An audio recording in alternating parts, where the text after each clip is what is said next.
Vous écoutez Coxside Phil and Chill, une émission présentée par Geoffrey Fureur et Aurélien Allard. Et ici, on fait... De la science quick and dirty. Parce que c'est comme ça qu'on fait en temps de guerre, bande de débiles.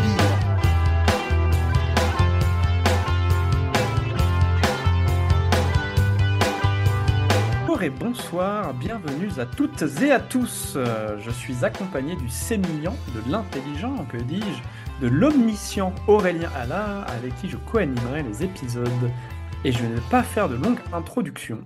Ces émissions, ce sera un peu une cour de récréation pour nerds et pour personnes avec des centres d'intérêt spécifiques. Donc on parlera beaucoup de psychologie, de philo, de sciences cognitives, plus généralement, mais pas que. On se laissera aussi aller au gré de nos envies.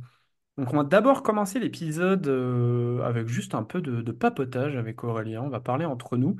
Et ensuite, un peu plus loin dans l'épisode, qui sera la plus grande partie de l'épisode, on accueillera un ou une invitée issue du monde de la recherche. Ou pas que, mais la plupart du temps, je pense que ce sera le cas. Donc salut Aurélien, comment vas-tu? Et est-ce que tu peux nous dire un petit mot à propos de toi? Salut Geoffrey et salut à tout le monde. Donc là ça va, tout va bien. Je suis maître de conférence à Nantes Université où j'enseigne la méthodologie et les statistiques à des étudiants de psycho. Donc je suis dans un département de psychologie. Et ça c'est ce que je finis par faire. Après j'ai eu pas mal de vie universitaire. Donc j'ai commencé en fait par faire des études de philosophie comme Geoffrey. Donc j'ai fait des études de philosophie jusqu'à la thèse. Donc, j'ai eu un master où j'ai travaillé sur les théories de la justice sociale, puis j'ai fait une thèse sur l'idée de mérite.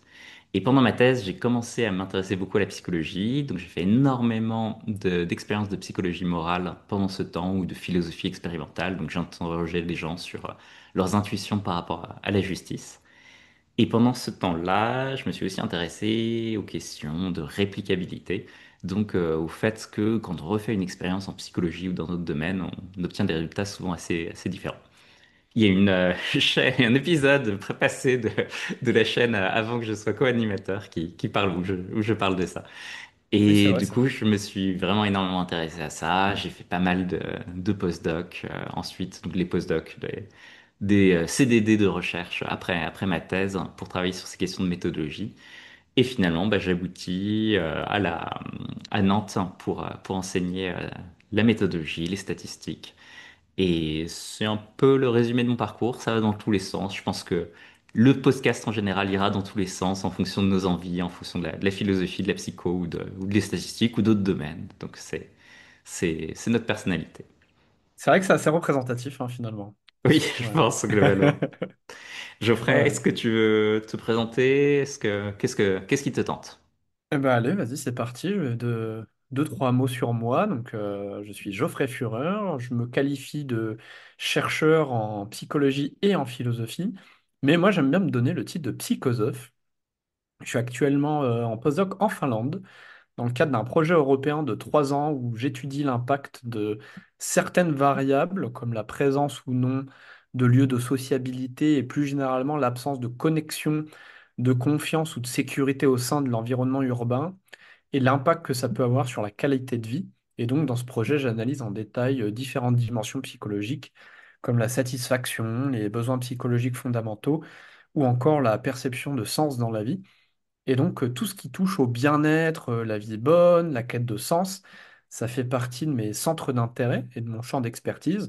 Donc, en gros, tout ce qui a une dimension existentielle. C'est un peu mon dada, c'est ça qui me plaît et c'est ça qui m'attire dans les différentes disciplines que je pratique. Donc, pour étudier ces questions, j'utilise des outils très variés. Ça va de la manipulation expérimentale aux études quantitatives corrélationnelles, en passant par la psychométrie, euh, plus rarement, mais ça m'est arrivé de faire du qualitatif. Et aussi, je fais de la clarification conceptuelle, en gros, de l'investigation philosophique. Donc voilà, je fais un peu feu de tout bois selon les questions et les hypothèses que je me pose. Et plus globalement, je m'intéresse voilà, aux sciences cognitives, à la psychologie, à la philosophie, et donc à des champs d'études comme la religion, la spiritualité, les sciences, leur méthodologie, et aussi les pseudosciences. Et sinon, à côté de ça, je passe pas mal de temps à soulever de la fonte. Voilà, j'aime bien tout ce qui est sport de force, musculation. J'adore, je joue pas, je passe énormément de temps à jouer aux jeux vidéo, à lire des livres et de la littérature, à voir des films au ciné. Et j'aime bien écrire aussi, voilà. J'ai des petits projets de fiction quand j'ai du temps libre. Donc voilà, pour moi, je pense que ce sera suffisant. Et bah, dans ce petit segment d'émission, avant d'accueillir notre invité du jour, eh bien, on va parler un peu de nos intérêts du moment avec Aurel, ou ce sur quoi on bosse, voilà, un peu ce qui occupe nos journées. Donc, bah, Aurel, vas-y, je t'en prie, à toi l'honneur. Alors moi, je suis dans ma deuxième année de maître de conférence à Nantes Université.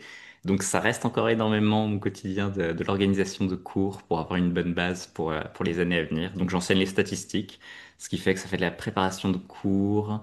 J'enseigne de la première année de licence au Master 1. Et ça fait pas mal aussi de formations où j'ai rafraîchi mes bases sur pas mal de sujets. Donc là, en ce moment, honnêtement, je suis plutôt enseignement. J'essaie aussi d'avancer sur un article où là, ça va rester assez statistique. En fait, il y a quelques années, il y a 7 ans, j'avais inventé une technique statistique pour détecter des résultats impossibles dans les articles. Donc moi, tout ce qui m'intéresse, c'est les problèmes en science, enfin, quand tout ne tourne pas rond, tout ne tourne pas rond, quand on n'arrive pas à reproduire des résultats, quand on a des choses complètement impossibles dans des articles scientifiques, des aberrations, ce genre de choses. Et donc j'avais inventé une technique en fait pour montrer que dans certains cas, il y avait l'écart type, donc la mesure de la variabilité entre participants, qui ne fonctionnait, qui ne pouvait pas être compatible avec d'autres informations qu'on avait sur ces données. Donc, c'est quelque chose d'assez technique. Après, ce que j'aime bien avec ce genre d'outils, c'est que ça permet ensuite de faire des études empiriques. Par exemple, on peut montrer qu'il y a 60% des articles dans certains domaines qui contiennent des résultats impossibles, enfin strictement impossibles. Et après, c'est pas forcément des gros problèmes. Souvent, c'est juste en fait qu'ils ont oublié que les chercheurs ont oublié de parler de certaines choses dont ils n'ont pas assez donné de détails dans leur plan expérimental, par exemple. Et du coup, c'est pas des explications forcément néfastes, hein. Mais c'est un signe que s'il y a des résultats impossibles, bon, il y a eu un petit manque de transparence ou un petit manque oubli de la part des chercheurs à un moment donné.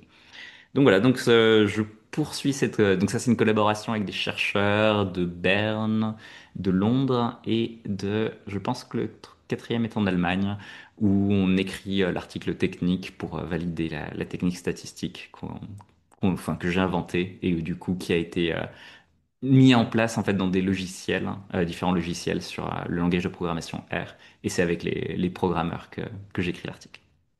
Voilà, c'était ce qui m'intéressait en ce moment.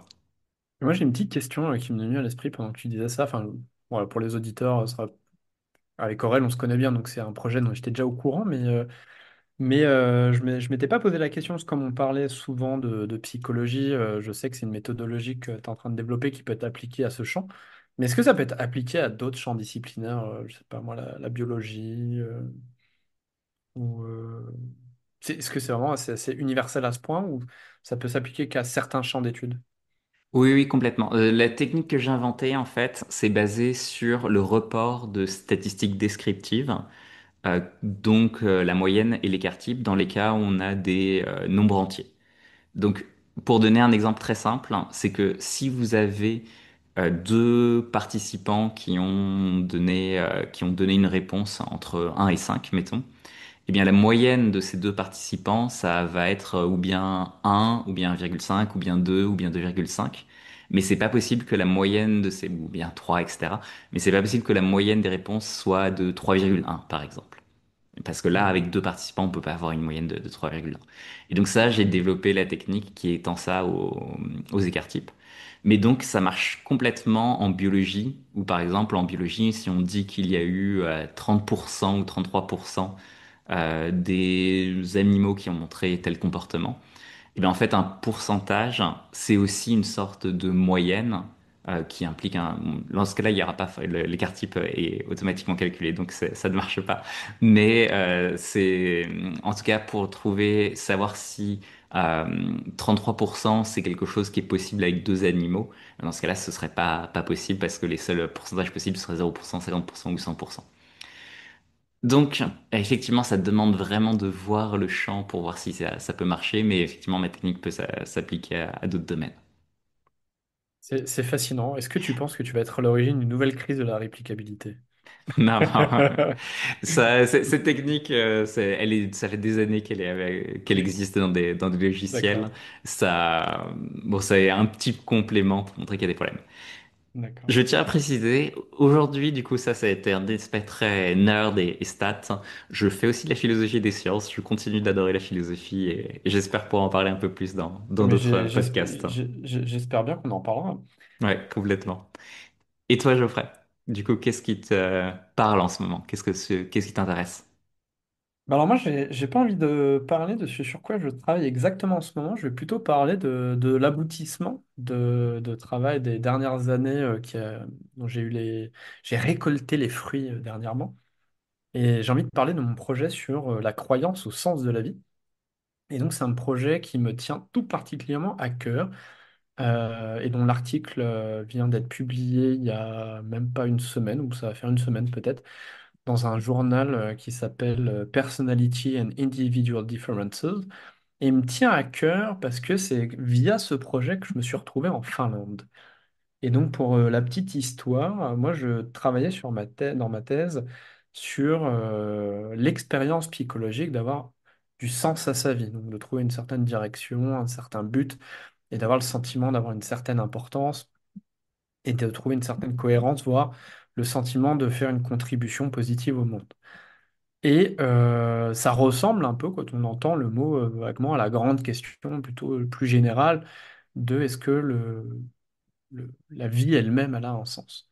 Et donc, Florian Covin, avec qui je travaillais à l'époque, me dit, tiens, ce serait intéressant qu'on l'étudie empiriquement, cette question. Pas pour tenter de la résoudre, bien évidemment, parce que bah, t'imagines bien, on ne peut pas résoudre empiriquement cette question-là, mais plutôt pour étudier un peu les croyances des gens sur ce qu'est le sens de la vie, ou plutôt un peu sa nature. Et je me suis dit, ah, c'est vrai que c'est une bonne idée, ça. Donc, j'ai commencé à broder là-dessus, à écrire un projet. Et dans ma thèse, j'avais la possibilité de me faire financer pour aller travailler à l'étranger. Donc moi, je faisais ma thèse en Suisse. Et j'avais la possibilité de me faire financer pour partir un peu à l'étranger, entre 6 mois et un an, pour travailler avec un autre chercheur sur un projet. Et donc, j'ai contacté Franck Martella, qui est un chercheur que j'admire énormément, aujourd'hui un des experts mondiaux sur les questions de qualité de vie, de bien-être, qui est aussi un peu comme Aurel et moi, un peu un centaure. Il est philosophe, mais quand on regarde ses travaux, il fait beaucoup de psychologie quantitative et de sciences humaines et sociales de manière générale, mais beaucoup de quantitatif. Et donc je l'ai contacté, je lui ai présenté le projet, il a apprécié. Et donc je suis parti en Finlande. Et j'ai adoré, ça a été un coup de cœur. Et donc, de fil en aiguille, c'est comme ça qu'après, j'ai eu des opportunités de collaboration et de financement et que j'ai écrit un autre projet européen qui fait qu'aujourd'hui, je suis financé. Et donc, maintenant, je vais rentrer un peu dans le corps du sujet. C'est quoi un peu ce papier qui vient de publier, ces travaux qui m'ont fasciné et dont je suis vraiment fier? C'est que déjà, c'est le premier papier empirique à essayer de mesurer est-ce que les gens croient ou non que la vie a du sens. Donc là, on a eu plusieurs études un peu plutôt psychométriques. Et moi, ça a été un énorme kiff personnel parce que c'est des outils qui m'ont toujours un peu fasciné. Et donc, j'étais très heureux de mettre la main dans tout ce qui est analyse factorielle. Et, euh, et donc, moi, ce que je voulais savoir, c'est de voir si, en fait, la croyance que la vie elle-même, elle a du sens, c'est lié au fait de trouver du sens à sa propre vie, ou est-ce qu'il n'y aurait pas des différences?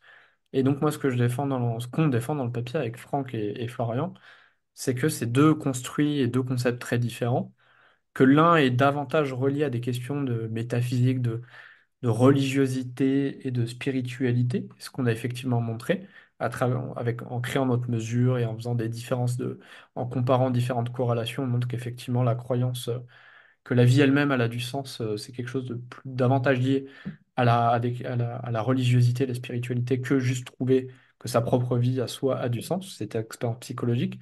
Et l'expérience psychologique d'avoir une vie qui a du sens est davantage liée à des questions de bien-être, de satisfaction, et tout un tas de variables liées, comme par exemple le sentiment de vitalité.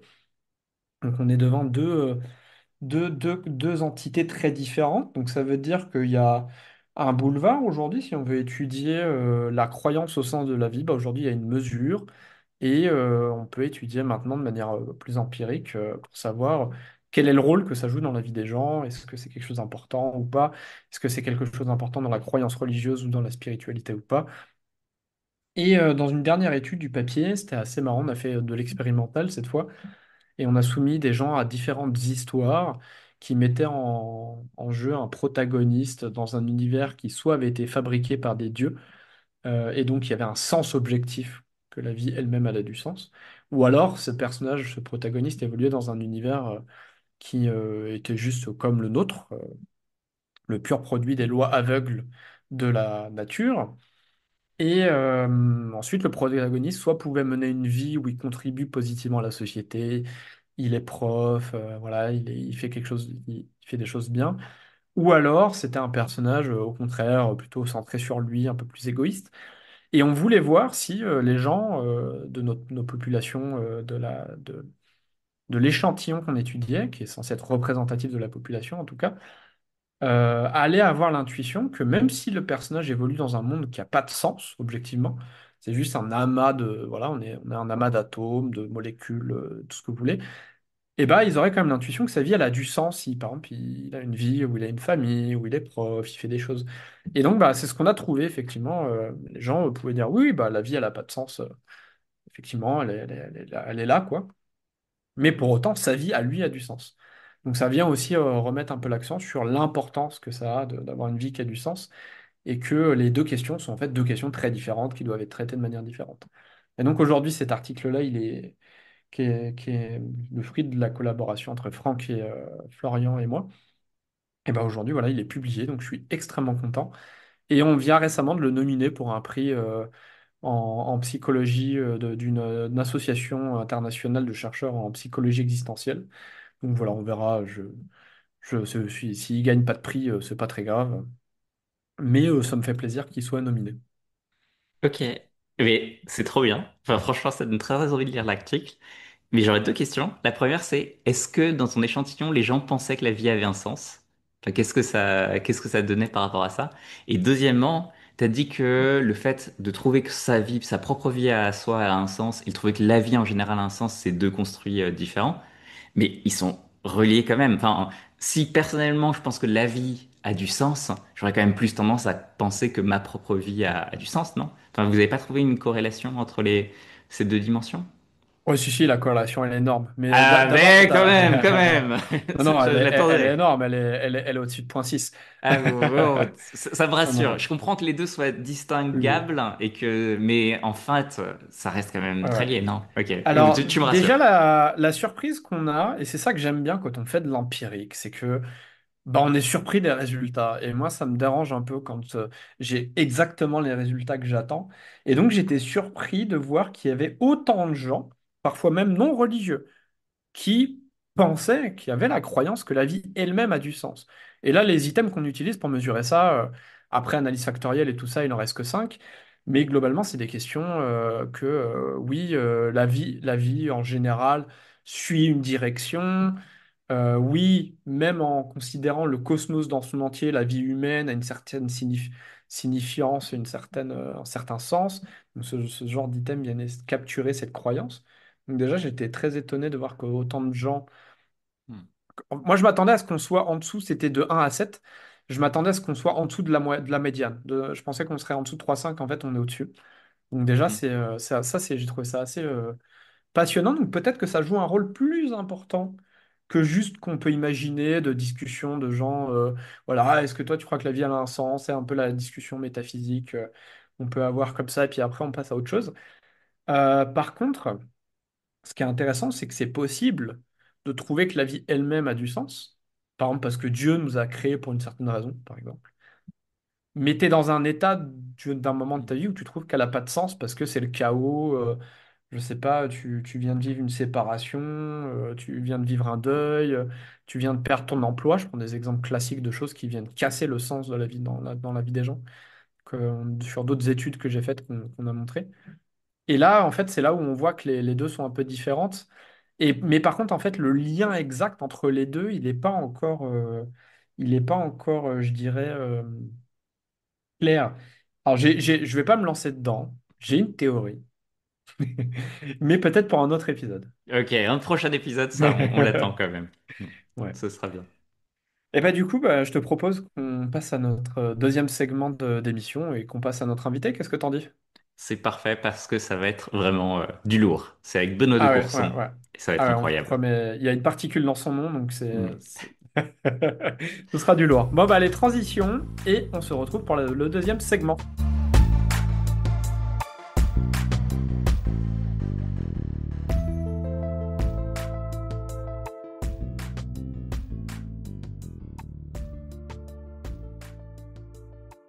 Et donc nous voilà dans la deuxième partie de l'émission. Et cette fois-ci, nous sommes plus seuls. Nous avons le plaisir d'accueillir un invité, ce qui fait que nous sommes désormais sur trois pays différents et trois time zones différentes. Rien que ça. Aurélien en France, moi en Finlande et notre invité en Angleterre, actuellement à la London School of Economics and Political Science. Il est chercheur en sciences humaines et sociales et touche à tout. Il a le phrasé d'un Oxmo Puccino quand il s'agit de faire du code ou de la modélisation. Il a travaillé sur l'impact de la pauvreté et de la privation matérielle sur les comportements des individus durant sa thèse. Mais en scientifique prolifique, il a également passé des heures à coder un site de lexicométrie nommé Gallicagram, permettant d'effectuer des recherches approfondies au sein de vastes corpus variés, comme celui de la presse française entre autres.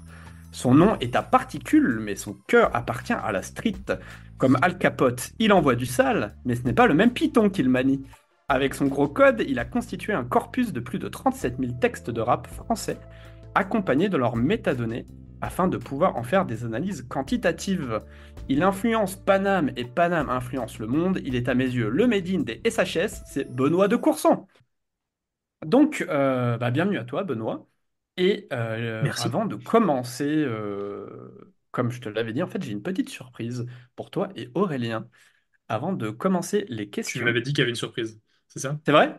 Non, Ah bah tu non, l'avais dit, mais j'ai mal compris ta phrase, non, mais pas du tout. Non, non, non, non, j'ai dit d'accord. à Aurélien qu'il y avait une petite surprise. Et donc, avant de commencer les questions que je t'ai envoyées au préalable, je vais vous proposer un petit jeu assez court à toi et Aurel qui s'appelle Tocard ou véritable chercheur. Et le but du jeu, c'est que je vais vous donner des citations et vous allez devoir deviner si c'est issu de quelqu'un de sérieux ou Ah, d'inculte c'est génial, scientifiquement. c'est génial. Je vais, Mais il y a en plein de guise d'exemple, chercheurs je qui sont des vais. véritables tocards, Geoffrey. Ça ne marche pas du tout. Ok, très chaud. Et ben ça m'arrange parce que Mm. ça m'a permis de faire peut-être des petits pièges. Mhm. Donc je vais prendre un exemple simple que je pense que vous connaissez tous les deux. Si je vous dis, en somme, tous les modèles sont faux, mais certains sont utiles. À votre avis, est-ce que c'est un tocard ou un chercheur sérieux? Bah, sérieux, hein, forcément. Mm. Sérieux, forcément. Ouais, ouais. Mais après, c'est Benoît, un je peu pense la que phrase c'est tu un peu une connais très phrase qui bien. se perd où tout le monde l'attribue à quelqu'un d'autre et on sait pas tellement d'où elle vient. Donc Ah, alors, c'est Non, mais possible qu'elle vienne d'un c'est le tocard pour moi, tu vois. statisticien de Cox, je pense, qui a fait euh, ça. Ah moi, je- ouais? alors moi, j'ai Ok. trouvé ça dans. C'est Cox ou Box? Moi, j'écris Box pour la Ah, source. c'est possible que tu aies eu Box, parce que Box et Cox sont tous les deux des statisticiens. Donc... Alors, en gros, parce que On j'ai. s'est déjà Attention, perdu. j'ai fait un Mm. travail sur la source. Ouais, ouais. Ah ouais.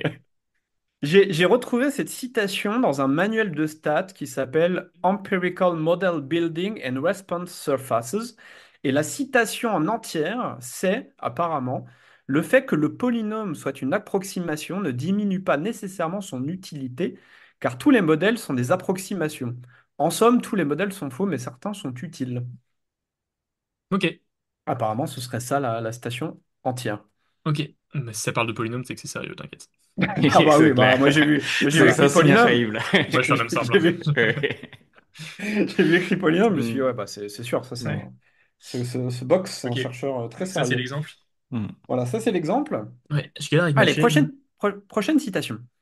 Le meilleur dans le fait d'être statisticien, c'est que tu peux jouer dans le jardin de tout le monde. À votre avis, quelqu'un de sérieux ou pas? Euh... Bah, c'est vrai, donc j'ai envie de dire oui. Je suis d'accord, la citation me plaît, Ouais, me parle, donc Ouais, c'est ça ça. marcherait, ouais, mais... ouais. Eh ben, C'est quelqu'un de très sympathique. c'est un nom que, bah, du coup, vous avez raison. Et c'est un nom que vous Ouais. avez forcément déjà entendu. C'est John Tucky. Moi, je Mhm. le connais juste parce que des fois, dans mes tests stats, j'ai fait des post-hoc Tucky tests. Donc, je ne connais rien d'autre de ce qu'il a fait. Et en fait, apparemment, ce serait juste, c'est une citation rapportée par quelqu'un que j'ai retrouvé dans un papier. Donc, à savoir s'il a vraiment Ok. dit, mais la source première, ce serait ça. Hmm. Faire des statistiques, c'est comme faire des mots croisés, sauf qu'on ne peut jamais savoir avec certitude si on a trouvé la bonne solution. Bah là encore, un tocard, il dirait pas ça, quoi. En tout cas, il dirait pas Ouais, ça. ou alors c'est vrai, Tokar qui aurait dit par Intéressant. hasard quelque chose d'intelligent, parce que ce qui Ouais, marche ou aussi. un tocard Ouais. nuancé, un tocard nuancé sceptique de ses propres Bon, intuitions, ça Hmm. et je du sais coup, pas trop, quoi. pourquoi c'est une bonne citation pour vous, par exemple, qui a des cracks en Ah, statistique? c'est une bonne. Bah, je sais pas, ça garde en tête justement qu'on est jamais sûr que la. Enfin, tu sais, quand t'as résultat en stats, c'est un peu affolant parce que tu sais jamais exactement d'où il vient. Et il se peut toujours qu'il y ait un petit artefact dans les données qui a généré ton résultat et qu'en fait, il n'y ait pas de. Hmm. Ton truc soit méga foireux. Enfin, je sais pas, moi, je travaille toujours avec des données non Hmm. expérimentales, avec des données un peu sales, qui sont des mots, T'aimes tu le vois, tu aimes le dirty. j'aime le. Ouais, voilà. Tu vois, j'avais Euh, raison de te comparer à Al Capote. Mon Dieu, je suis hyper vexé par cette comparaison. Et Oxmo aussi, Pauvre d'ailleurs. Benoît. Oxmo, ça va pas du tout non plus. Et Medine, ça va? Ça va ou pas? Medine, ça va. Medine, c'est mon Medine, ça idole, va. c'est le sang, Medine. Ah, je m'en doutais. Après, ma couleur de peau, mon passé, je sais pas si je peux me comparer à Medine ou. Et je n'oserais pas, je n'oserais pas. Pardon, revenons au sujet. Ouais, pourquoi c'est vrai?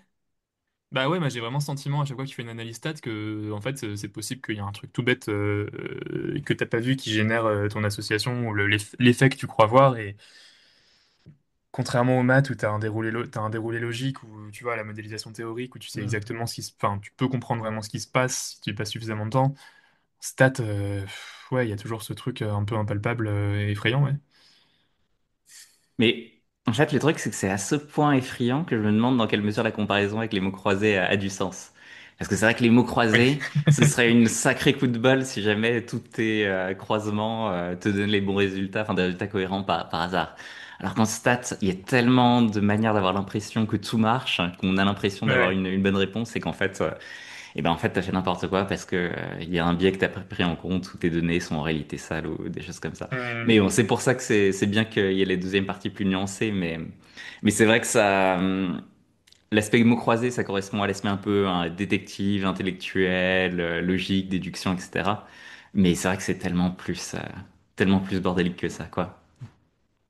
Et ben en fait, effectivement, c'est un vrai chercheur. Et c'est encore John Tucky. Et Ok. je Très pense que la source sympathique. va vous amuser parce que en fait, il a pas explicitement dit ça, mais il l'a fait. Donc en gros, à sa mort, il y a un certain statisticien que je connais pas qui s'appelle David Brillinger et il a écrit dans Annals of Statistics un peu une sorte de notice nécrologique sur John Tucky, The Life and Professional Contribution of John Tucky. Et dedans, il raconte qu'un jour, je me demande ce que vous allez penser de cet outil pédagogique pour enseigner les stats. Il serait arrivé en classe, John, et il aurait offert à ses étudiants des livres de mots croisés. Et en les feuilletant, les étudiants, ils ont vu que Tucky il avait enlevé les solutions. Et il avait remplacé à la place de la solution, il aurait écrit cette phrase, que faire des statistiques, c'est comme faire des mots croisés, sauf qu'on ne peut jamais savoir avec certitude si on a trouvé la bonne Ok. solution. Hmm. T'es fort. Est-ce que tu C'est ferais ça, sympa. Aurélien, en classe, à tes élèves? Ah, je pense que j'ai un côté malheureusement un peu trop conventionnel pour l'instant, mais il faut que je devienne de plus en plus fou dans les années à venir, donc ça arrivera Est-ce que tu trouves forcément. ça stylé ou est-ce que tu trouves ça absurde de faire ça? Ouais, je pense que l'intérêt pédagogique, c'est plus pour faire une blague, donc faire ça une fois Ouais. dans l'année, ça me va. Je ferai pas ça à tous les cours. Mais non, j'admire ce genre de côté un peu existentiel où on ose Ouais. faire un peu n'importe quoi juste pour marquer les étudiants. Ouais, en fait, j'ai l'impression que la punchline a un peu une valeur pédagogique parce que comme globalement, les étudiants, tu vas être devant eux pendant 26 heures dans le semestre, ils vont retenir 5 minutes enfin, une minute de ce que t'as dit, quoi. Donc si t'arrives à trouver les bonnes punchlines, Ouais, c'est pas faux. ouais, moi j'ai vu ça parfois où des élèves, tu sais, un an plus tard, tu ressortes un truc que t'as dit un peu par provoque et que, ouais, ça les a grave remués, quoi. Mm, mm, Mais mm. ça, c'est génial. Et c'est vrai que j'ai tellement de profs qui m'ont marqué et où j'ai eu juste un moment de toute Ouais. l'année qui m'est resté en tête de façon, enfin, pendant toute la vie, quoi. Et c'est incroyablement important, ça va, de garder ça en tête, de ne pas hésiter à faire n'importe quoi pour que marquer les étudiants. Mm. Ouais, ouais. Vous avez une anecdote, vous, de trucs comme ça qui vous seraient arrivés vous, pendant vos études? Genre un ou une prof qui aurait fait quelque chose du genre et vous dites, waouh, ça c'est. Ah ouais, là, cette personne elle pointe du doigt quelque chose de vraiment profond. Hmm, je cherche un truc marquant. Vas-y, Je ouais, si pense, tu veux. mais après, c'est pas un truc marquant et c'est pas vraiment n'importe quoi, mais c'est mon prof d'histoire d'Hippocane, Cagne, qui avait trop fortement tendance à être très théâtral et à chercher à choquer le public d'étudiants de gauche qu'il avait devant lui. Et donc, il n'hésitait pas à mettre en avant des aspects où des partis de gauche un peu vénérés auraient fait n'importe quoi, ou des moments plutôt où le libéralisme économique avait eu du sens, ou enfin, des trucs, en fait, bon, qui sont pas en soi folichons comme ça à raconter, mais le fait que c'était vraiment de façon dramatique et que c'était vraiment avec pour but de nous choquer, ça avait un côté pédagogique très très fort. Mais on n'est pas du tout à l'aspect mot croisé pour faire Non, pas n'importe du quoi, tout. donc j'en suis désolé. Moi, je crois que j'ai aussi mon prof de Ken qui m'a marqué sur ça, où il nous poussait à faire des problématiques qui sonnent bien un peu pompeuses. Il était obsédé par les chiasmes. Donc, il nous sortait, tu vois, sur mai 68, Révolution du désir ou désir de révolution. Et tu sais, on arrivait au point où, si la formule sonnait bien, ça remplaçait. Enfin, tu vois, il y avait un peu un arbitrage entre la pertinence et la beauté de la formule. Hmm. Donc, on devenait un peu. Je pense que ça nous a un peu appris le cynisme, tu vois, qu'avec une formule qui claque, tu peux arriver à masquer que ton propos est très faible. Cette phrase, je l'ai vue écrite sur les murs de Tolbiac. Ah ouais, ok, bon, bah, il Très l'a bon pas inventé souvenir. alors. Ok, prochaine citation. Faites attention, la statistique est toujours la troisième forme du mensonge. Ça, c'est un tocard. Je me demande quelles sont les deux premières formes du mensonge, mais Je pense que je dirais, c'est à Durkheim je ou. Non, dirais c'est tocard à Durkheim, aussi. je pense, en vrai. Eh ben, écoutez, figurez-vous, c'est Jacques Chirac. Ah ouais? Je vous ai déterré ça dans le Nouvel Ok, Observateur du 16 juin 1980. ok, c'est beau. C'est Il beau. parlait de quoi? Il parlait de. Non, tu sais de quel. Mais en fait, il lâcha un moment pour parler de chiffres, je ne sais plus exactement pourquoi. Ok, En fait, ça sort un peu de nulle part le moment où il sort cette phrase. Il faudrait que je ok. retrouve tout le Je pense contexte. que Mais la vraiment, plus belle, c'est ça celle de sort de nulle Darmanin, part. tu sais. Je la ressors tout le temps, où Darmanin qui avait dit qu'il préférait le bon sens du charcutier de Tourcoing aux études de l'INSEE. Oh purée, celle-là, je l'avais pas. Ouais, Là, je l'aime beaucoup. Je vais la retenir. Mhm. Sacré Darmanin, ouais, grand, ouais. grand scientifique dans l'âme. Il aurait pu être dans cette liste, hein. Ouais. Alors, prochaine citation. Or, la science obéit à son temps et la génération spontanée défendue par Aristote a été science jusqu'à ce que Pasteur montre plusieurs siècles plus tard que c'était baliverne. Le surgissement du mot science ne doit pas fonctionner comme un argument d'autorité qui interdirait toute réflexion critique. Bon, déjà, c'est un mec pédant. Mhm. Donc, si c'est un chercheur, c'est genre Lordon ou un mec un peu pénible, quoi. C'est vrai que ça pourrait être. Il n'aurait pas dit comme ça, mais c'est vrai que Euh, ça pourrait faire du Lordon. Ouais, Le fond est vrai, mais c'est vrai que c'est quand même ouais, un poil c'est. insupportable. Donc, Ouais. hmm. Mais est-ce que ça vient de quelqu'un de sérieux ou d'un tocard? Moi, je dirais tocard. Parce que ça m'énerve un peu aussi. Ouais, D'accord, mais ouais. bah, c'est purement expressif. Ouais, Ouais. Je c'est vais ça, c'est exprimer aussi émotionnel. mon mécontentement en disant Ah, tocard. mais c'est intéressant de suivre ces intuitions. Et ben, figurez-vous que ça vient de Michel Onfray. Merci, tu vois. Hmm. Et pour vous donner le contexte, alors moi, c'était un petit piège. J'ai pris ça parce que je suis, ok, c'est pas faux, c'est pédant. Ouais. Et en fait, il a écrit ça dans son livre La vengeance du pangolin, qui est un ramassis vraiment d'ineptie totale et archi nul. Alors, je l'ai pas lu en entier, mais j'ai réussi à trouver le PDF. Et je cherchais des citations sur les stats, et c'est le truc, j'ai pas trouvé de grand-chose. Et voilà quoi, donc il a mis ça Ok. Il dedans, c'était pour défendre Raoult et consorts. y a toujours pas Aberkan. J'attends Aberkan, moi. Les statistiques sont la grammaire de la science.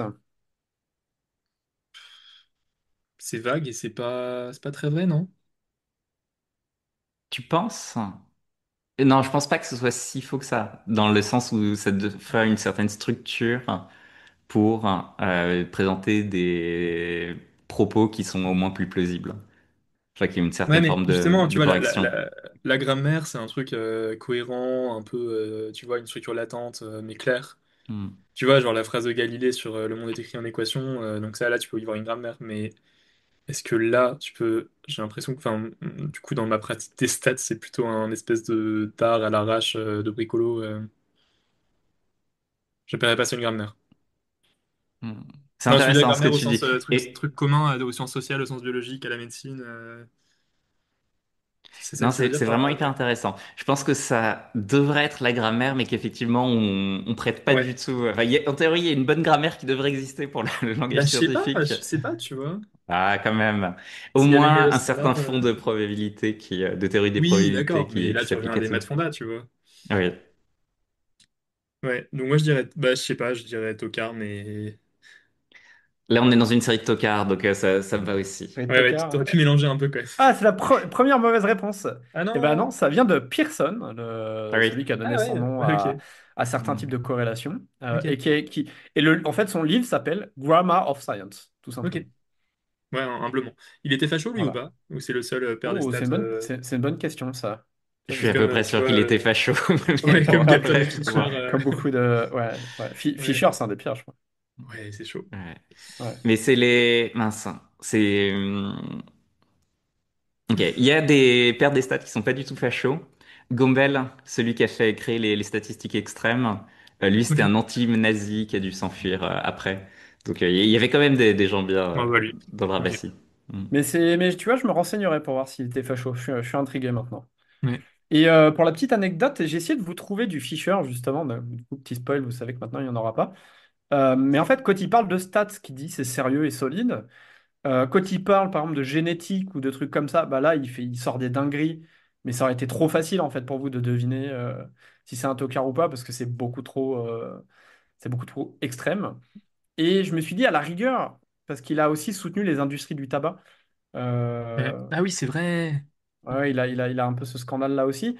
Ouais. Et même là, j'ai pas trouvé grand-chose, même hors contexte, qui pourrait faire penser à un tocard.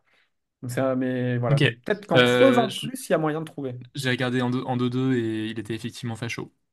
Ah, bah voilà, c'est bien. C'est Très pas très proche, surprenant. tu parles de Pearson, Attends, très on a proche, Ouais, du, ouais. très proche de j'adore, Galton. on a du debunk en direct, j'aime beaucoup. Du fact-checking. Ouais. Ok. Et avec un petit penchant Fact-checker, sur les juifs, par on ailleurs. lui Ce qui fait. met, on lui met un Mm. tampon. Allez, hop là, Ouais. dans la liste des fachos. Il était éditeur de Anna la Eugenics. Ce qui est pas forcément un truc de Ah, droite à l'époque, genre Keynes, il était eugéniste, mais ça existe encore, cette rue. je sais pas. Je suis pas sûr quand même. Faut vraiment qu'on Ils le sont fasse peut-être un jour, renommés, quoi. cet article Ouais. canular dans Mankind Quarterly quand même. Mais de ouf. Ce serait Il a même marrant. créé Annals of Eugenics, ouais. Ah oui, il l'a créé. Quelqu'un de Et très ils ont sympathique. changé de nom C'est pas en mal. Annals of Human Genetics en 1954 pour refléter les perceptions changeantes sur l'eugénisme, dit Wikipédia. C'est fou. Ouais. Allez, prochaine, il en reste deux. Et après, on Oui. pourra passer aux questions. Temps passe vite, hein. C'est contre-intuitif, mais plus l'échantillon d'un test clinique est faible, plus ses résultats sont significatifs. Ça, c'est Raoult, je me souviens. Ça, ouais, c'est Raoult en pleine shitstorm hydroxychloroquine. Et toi, ça te dit quelque chose, Aurélien? Bah, j'aurais dit Non. tocard évidemment, mais Euh, j'aurais pas su que c'était Raoult qui avait Ouais. fait ce C'est chef-d'œuvre. effectivement un Mm. tocard et c'est effectivement Didier Raoult. Merci, merci, il était là. Ouais, j'espérais qu'il y en avait au moins un de vous deux Il faut qui savoir pour les auditeurs que Geoffrey devrait. est un spécialiste de Raoult. Oula, oula. Et que, non, mais si, Non, t'as fait un de papier loin, de sur loin. t'as fait un papier Ouais, dessus ouais, quand ouais. même. Moi, Mais j'ai depuis, également, il hante pas mes nuits, quoi. ok, moi j'ai un modèle sur les Raoult un peu. Dans, c'est dans une sous-section d'un vieux papier, mais Ah ouais? je l'avais appelé Raoult dans mon code. Enfin, donc si les gens fouillent dans le GitHub, ils peuvent trouver des Ah, Raoult. c'est marrant, ça. Voilà. Et donc, la source, ça vient d'une déclaration qu'il a faite en réponse à une question posée par le député LREM Philippe Bertha, qui lui a demandé pourquoi il n'avait pas fait d'essai clinique digne de ce nom dès le départ, qui pourrait répondre à la question si oui ou non l'hydroxychloroquine a un effet. Mhm. Et il lui répond, je suis désolé que vous n'aimiez pas mon essai. Moi, je l'aime beaucoup. Déjà, moi, je l'aime beaucoup. Mais, J'adore mais, ce mais qu'il du coup, parle. la claim, c'est que plus la taille d'effet à laquelle tu t'attends est grande, plus par power analysis, t'as besoin d'anti-échantillon, non? Ça, c'est vrai. Bah, en gros, je sais pas si c'est vraiment ce qu'il dit, mais il dit, et contrairement à ce que vous dites, et alors Ouais. là, je m'excuse, mais c'est une erreur radicale. Moins il y a de gens quand c'est significatif, et plus Ah, c'est mais ça, c'est vrai. significatif. Ça, c'est vrai. Genre, à Quand vous êtes p-value égale, obligé d'avoir si tu 10 000 bloques. personnes dans un Ouais. essai pour montrer une significativité, c'est qu'il n'y a aucune différence. Bah, c'est pas faux. Enfin, non, ça dépend. Mais La si tu deuxième prends le truc phrase à est strictement fausse, mais parler, la première est bah, vraie, disons, effectivement. si non, mais si t'as besoin au sens où si tu fais si ton résultat est significatif à n égale 10 000, mais il l'est pas à n égale 1000, c'est que ton effet est petit. Et si tu bloques la p-value à 0,05 et que tu varies la taille d'échantillon, effectivement, t'as une corrélation. Enfin, tu peux plus ton n est petit, plus t'as l'effet est grande. Non, non, mais je suis d'accord. Après, c'est Ouais, pas ce ouais. qu'avait dit la citation de Geoffrey. Et les citations de Geoffrey, ça restait du n'importe quoi. Ouais, ouais, ouais. De tout à l'heure. Bah ouais, oui, c'est vrai. Mais bon, voilà, ça langue à fourcher, quoi. Oui. Bon, on va être tolérant, oui, envers Ouais. ce bon Didier. Et allez, petite dernière citation. En réalité, toutes les méthodes en sciences sociales et comportementales sont qualitatives.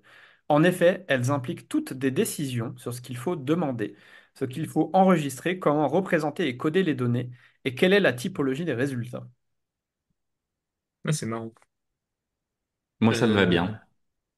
Ah oui? Ah, moi, je dirais vrai scientifique, ouais. Pas toi? Ouais, vrai scientifique, Moi, je dirais vrai scientifique, mais perché quand même.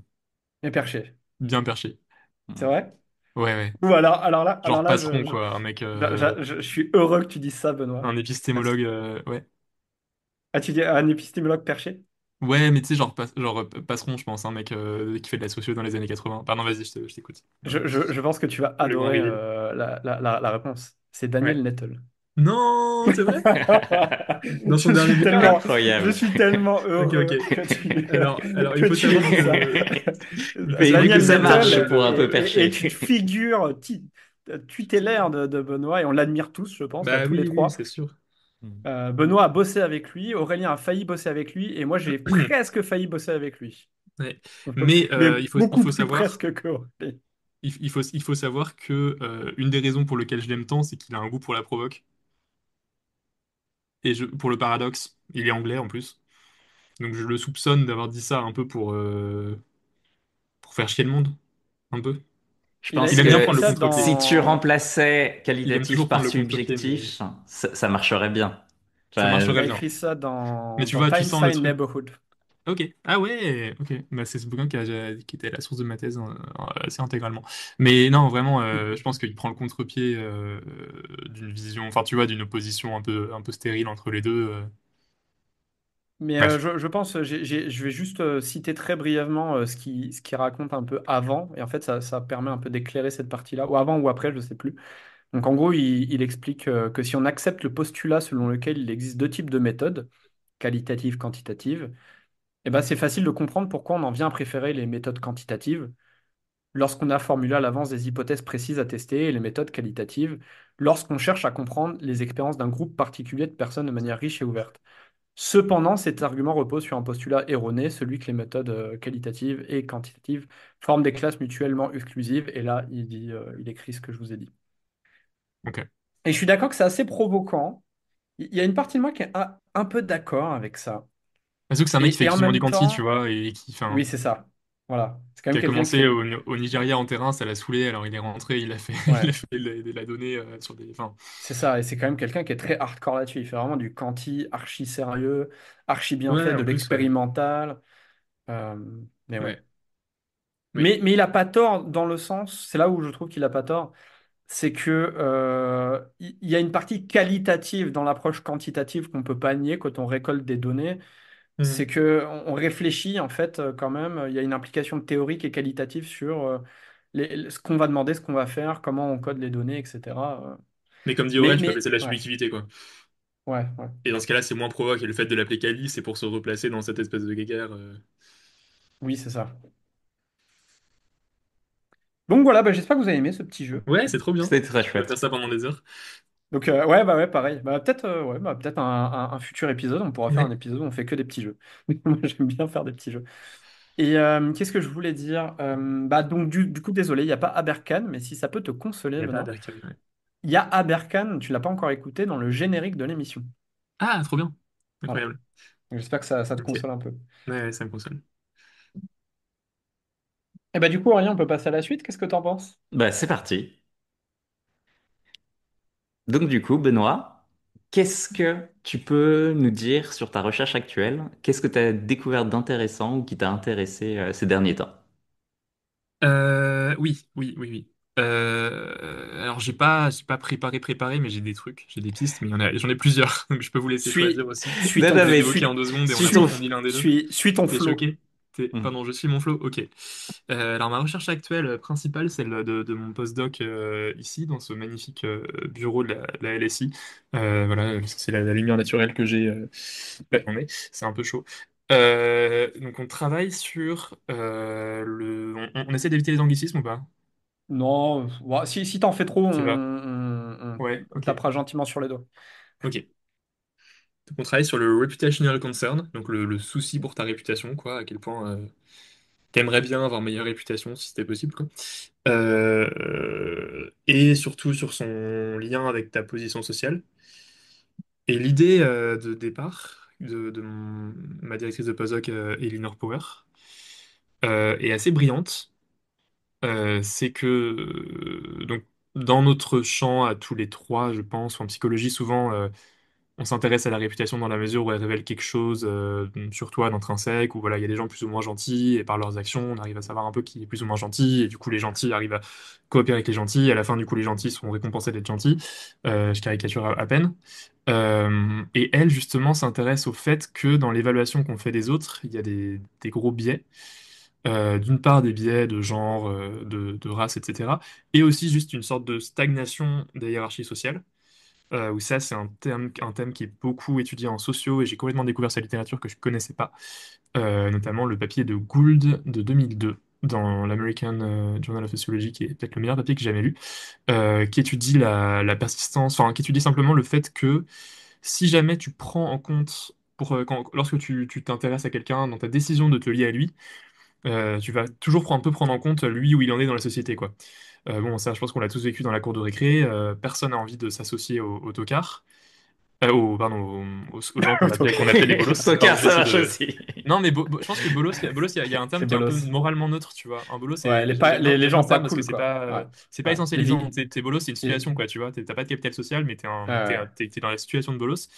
ouais. Et quand bien même tu sais que ce mec est peut-être sympa et qu'il y aurait moyen de se marier avec lui, tu vas quand même pas traîner avec lui de peur de ce que les gens vont penser de toi si tu traînes avec lui.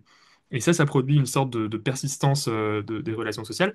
Et ça produit un paradoxe qui est un peu marrant, c'est que si, quoi que tu fasses, t'es un peu condamné à cette position de bolos, à quoi bon tu ferais un effort pour prendre soin de ta réputation, quoi. C'est la phrase de Brassens, là, que je parle ou je reste quoi, je passe pour un je ne sais quoi, dans sa première chanson, La mauvaise réputation. Et donc, enfin, une autre façon de le formuler, c'est que, tu vois, la discrimination ou la marginalité sociale font que le jeu de la réputation est de plus en plus dur. Et du coup, est-ce que ça vaut bien le coup de jouer? Ou est-ce que, tout au contraire, si le jeu est plus dur, bah, tu vas jouer de façon plus hardcore et tu vas plus te donner et tu vas essayer de surmonter. Voilà, ça me rappelle, c'est un peu l'intuition qu'Herry James. Je sais pas si vous connaissez, si vous êtes familier de ça, toi, Geoffrey, probablement, non? Ça dépend quel morceau. T'as un morceau en C'est un tête? peu ces grands morceaux, ces grands manifestes, Lettre à la banlieusard, lettre à la République, République, ouais. banlieusardise, ouais. Voilà, où il dit je veux pas brûler des voitures, j'en Moi construis aussi, aussi je en suis de la vendre, street. et s'il faut travailler 2 fois plus que les blancs, et ben on va travailler 2 fois plus que les blancs, et à la fin on va faire des Ouais, ouais, études. ouais. Et un côté, le C'est monde est. Voilà, banlieusard, la ça. France, enfin c'est marrant parce qu'il dit littéralement la France est islamophobe, la France est une société postcoloniale, mais on va jouer le jeu à fond et beaucoup plus dur, et comme en se serrant les coudes, on va arriver à triompher de ce jeu pipé. Donc, voilà, donc nous on s'intéresse au fait que si le jeu est pipé, il y a deux réactions possibles. Bon là je parle complètement intuitivement, mais il y a la réaction possible qui est de refuser le jeu. Donc ça revient un peu à la déviance, au thème de Merton, pour ceux à qui ça parle, ou simplement bah, de s'accrocher un max et de jouer le jeu plus dur parce que le jeu est plus dur. C'est hyper intéressant. Je me demande dans quelle mesure ça marche en fait. Mais Vas-y, je t'écoute. depuis le début que tu as parlé, en fait, je pense du coup au cas de l'Inde, enfin, du cas des castes, parce que j'imagine que c'est ça que Power a en tête en partie. En partie, ouais, elle, c'est de là Ouais. qu'elle vient, ouais. Ouais. Mais enfin, nous, les données qu'on a sont cross-culturelles, il y a des données marocaines, mexicaines, colombiennes, etc. Mais oui, je pense Excellent. que dans son cheminement de pensée, ça a beaucoup joué, ouais. Lena Power, ma directrice de postdoc, c'est une anthropologue du Tamil Nadu, c'est le sud de l'Inde, non? Oui, Ouais, Sud-Est. oui, ok. Ou, ouais. Oui, ou du coup, ce qu'elle a observé, c'est que quand elle observait des rituels dans les festivals, des trucs où les gens marchent sur des charbons ardents pour prouver qu'ils sont vertueux, etc. Et elle observait que la façon dont ça va être perçu dépend énormément, enfin, à acte égal, ta position sociale va vraiment déterminer comment c'est perçu. Hmm. Comme ça, mais la seule chose que ça m'évoque, c'est ça semble tellement risqué d'en faire deux fois plus, simplement parce que du coup, les chances de probabilité doivent être tellement faibles. Je suppose que pour que ça devienne plausible, il faudrait qu'il y ait un Oui. événement initial, enfin une origine de bonne chance, de bonne fortune ou de possibilité, Ouais. pour que ça devienne plausible que les gens se démènent deux fois plus pour ça. Après, toi, implicitement, tu vois ça comme, tu vois le résultat du jeu comme binaire, où tu make it, enfin, où tu y arrives ou tu y arrives pas. Oui, je me demande si, tu vois, je pense que c'est raisonnable de penser qu'il y a des rendements décroissants du capital social et que quand tu es très, très marginal, un pote en plus, c'est très précieux, quoi. Donc, tu vois, si c'est justement, c'est là qu'en fait, enfin, il y a beaucoup de modèles sur ça qui le Hmm. voient comme binaire et où du coup, le reputational poverty trap est un peu D'accord. trivial parce qu'en fait, à un moment, effectivement, voilà, le succès est trop loin, le succès est trop improbable et du coup, Hmm. tu abandonnes. Et moi, justement, ce que j'aimerais bien apporter aussi, c'est montrer, enfin, souvent, l'outcome n'est pas binaire parce que c'est pas être intégré, enfin, voilà, c'est pas être intégré ou pas à la société, c'est avoir un peu de soutien social ou pas du tout. Et du coup, c'est tellement précieux que je me dis que tu vas faire un petit effort sur ta réputation, enfin faire un effort sur un grand effort sur ta Hmm. réputation pour avoir un tout petit peu plus, peu dans certaines situations, ça va dépendre comment tu modélises ça, comment tu vois ça, être, voilà, te rendre la vie un peu plus douce, un peu moins rude. Ok, c'est trop bien. Non, c'est hyper intéressant. Je Ouais. me demande comment est-ce que enfin, toi, du coup, tu vas essayer de juste modéliser ça, ou de prouver ça aussi empiriquement, ou tu te bases sur des données qui existent déjà pour prouver ça? Euh, alors, bah, comme d'hab en sciences sociales, on se base sur tout, enfin voilà, on est des nains sur les épaules des géants. Donc on se base un peu sur les résultats qui émergent de la littérature, qui sont, dans ce cas-là, qui sont justement assez foutraques, au sens où, voilà, si toutes les classes populaires en avaient rien à foutre de la réputation, ça se saurait. Je pense, on l'aurait peut-être remarqué, quoi. Hmm. C'est pas aussi simple que ça. Même les théories, c'est un peu foutraque. Enfin, Bourdieu, il va vous expliquer, il y a des notes de bas de page dans la distinction, où il explique que l'habitus populaire est caractérisé par un très très grand souci que ce soit super propre chez soi, et il explique que c'est pour justement faire la nique aux préjugés bourgeois, que les Hmm. pauvres sont sales et pas sortables. Donc il y a un peu de voilà il y a plein de trucs sur le souci de la respectabilité un peu propre aux classes populaires, c'est un peu le sbeul. Donc on s'appuie sur ça. Le projet dont je fais partie a un pendant empirique assez énorme, auquel j'ai pas participé parce que je suis pas ethnologue. Mais on fait des analyses. Le problème est qu'on a beaucoup de mal à détecter des choses parce que il y a des problèmes de puissance statistique, il y a des problèmes de compréhension, des problèmes d'estimation de la centralité enfin, des capitales sociales, de la richesse. Donc C'est on a quoi des comme type données. de données que vous avez? C'est des trucs qui viennent de grands questionnaires cross-culturels ou d'anthropologues ou d'ethnologues Non, qui ont c'est du bossé sur une terrain. culture en particulier? Ouais. Je sais pas si ça vous parle, le Endo Project, c'est un peu associé à ça, parce qu'Eleanor en fait également partie, et elle a Non, mais utilisé aussi les tu sites. peux en dire deux mots. Ok. Donc ce qu'ils ont fait, donc ils sont allés sur le terrain en sélectionnant des sites précis. Eux ont une grande attention au réseau, donc à qui est lié avec qui et comment. Je sais pas si vous avez sûrement ces images de gros réseaux avec des nœuds et tout. Euh, donc souvent ils essaient de prendre des communautés pas très grandes pour que le réseau soit plus ou moins fermé. On n'est jamais parfaitement fermé, mais du coup on a voilà, un village reculé au Népal où ils sont 300 et on peut à peu près décrire qui est pote avec qui. Alors qu'à Paris, le problème, c'est que bah, tu peux pas t'arrêter un moment, quoi. Si tu Hmm. fais ça, comme il y a tout est contigu, enfin, c'est un peu des juxtapositions de plein de réseaux contigus qui s'arrêtent jamais. Donc là, ça a un peu du sens de le considérer comme fermé, même si, bon, ils ont un cousin à Katmandou ou je sais pas quoi. Donc ils sont allés sur le terrain, ils ont toute la structure, tout le qui est pote avec qui fait confiance à qui, etc. Les données démographiques, ils essaient d'estimer la richesse. C'est très compliqué apparemment parce que les gens, ils sont plutôt habitués à voir des humanitaires. Et auquel cas, c'est un peu bien de te faire passer pour plus pauvre que tu ne l'es. C'est un peu paradoxal parce qu'en France, je pense qu'on aurait un peu le résultat inverse, mais du coup, les gens cachent un peu ce qu'ils ont et ils se retrouvent à devoir estimer. En plus, souvent, c'est pas des, voilà, ils ont pas des comptes en banque, ils ont du mobilier, un peu de bétail, etc. Donc, ils doivent après faire de la conversion monétaire et trouver une échelle commune, ce qui est hyper compliqué aussi. Et il y a un pendant expérimental où ils ont fait des jeux du dictateur. Je pense que, je sais pas si les auditeurs, vous, probablement qu'ils voient un peu ce que Non, c'est, Cube. Pas forcément, je pense que tu peux en dire une phrase pour Ok. que ce soit clair. C'est un paradigme qui vient, je pense, de l'éco-comportemental, à mon avis, Je crois que oui, où, ouais. ouais, où C'est assez vieux. tu donnes un peu d'argent à quelqu'un et tu lui dis, voilà, tu dois diviser cette dotation entre toi et ton partenaire là-bas. Et lui peut accepter ou refuser. Et voilà, tu divises un peu comme tu veux. Si tu veux garder presque tout, tu peux. Si tu veux faire moite-moite, tu peux. La rationalité, vue de façon étroite, prédirait que tu vas donner un centime et tu vas garder tout le reste, et le mec va quand même l'accepter parce qu'il préfère un centime à zéro. C'est pas du tout ce qui se passe. Les gens donnent un peu. Ça dépend beaucoup des cultures, mais ils donnent un peu moitié-moitié. C'est Henrich qui avait bossé sur ça, non? Le gros papier d'Henrich, là, dans les Ouais, débuts des Oui, années. complètement. ouais, Ouais. Mm. tout à fait, Ouais. ouais, ouais. Et c'est assez fou parce que. Ouais. C'était un peu même au cœur des gros débats Ouais, sur la weirdness. universalistes, Ouais, ouais. ouais, c'est ça, et sur les Ouais. weird. Donc, pour dire un mot sur les weird, c'est en gros c'est un acronyme pour Western, Educated, Industrialized et Rich Rich, and democratic. Democratic, Hmm. et démocratique. Donc, en gros, nous, quoi, l'Europe Ouais. centrale, les États-Unis. Et Je suis pas éduqué, effectivement, moi. c'était un peu. Hmm. Je suis pas éduqué, moi. T'es pas éduqué, toi?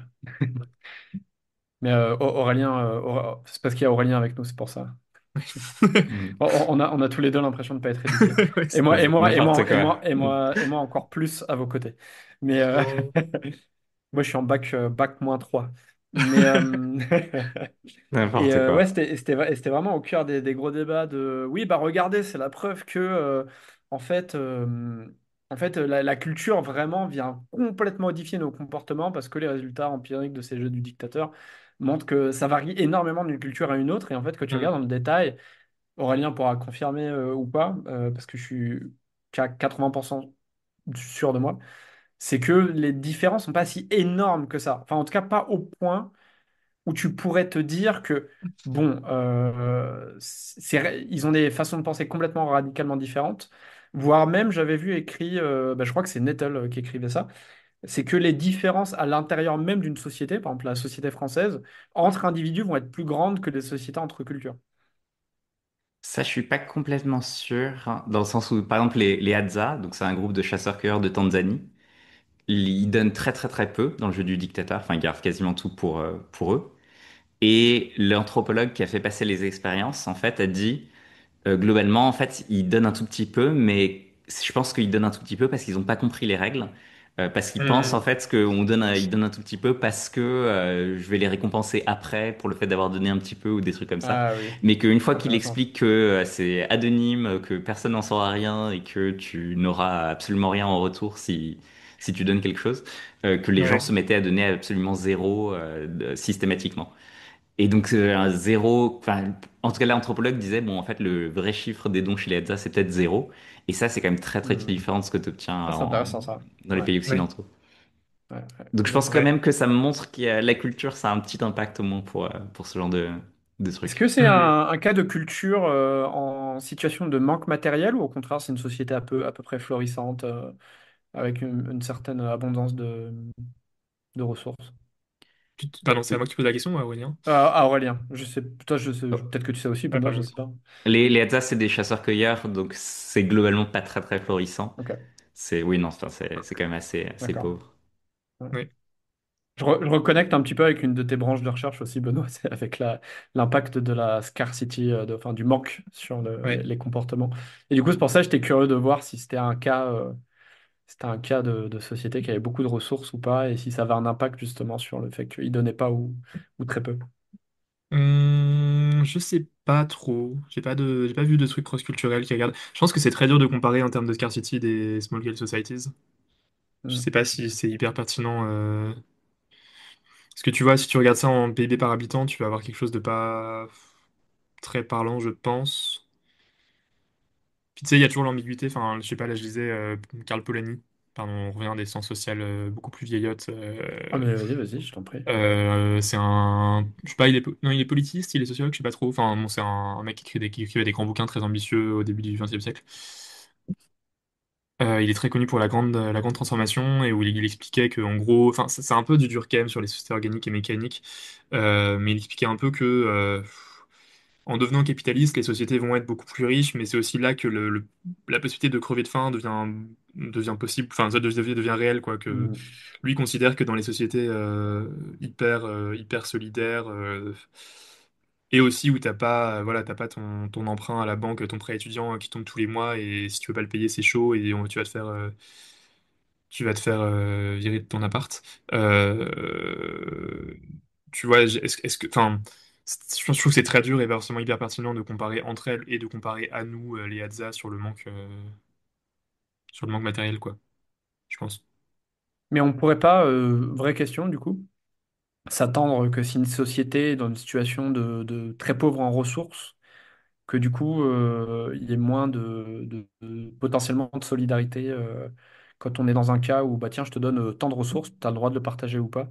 Et du coup, on pourrait s'attendre ça, c'est un peu Ouais, l'introduction du ouais. livre de Natal, Ouais, non, Taïtsad, quoi. complètement. C'est un En peu, Europe, en c'est ce qui se fait, passe, quoi, mais est-ce que quand on manque de ressources, on s'entraide ou est-ce qu'à l'inverse, on ouais, s'entraide pas, quoi. c'est les deux. Enfin, c'est très dur à. Je sais pas, j'avais des idées claires sur le sujet il y a 5-6 ans en commençant ma thèse, et plus j'avance, plus je perds foi Maintenant que tu as été confronté à la en un quelconque réalité des résultat données. là-dessus. Ouais.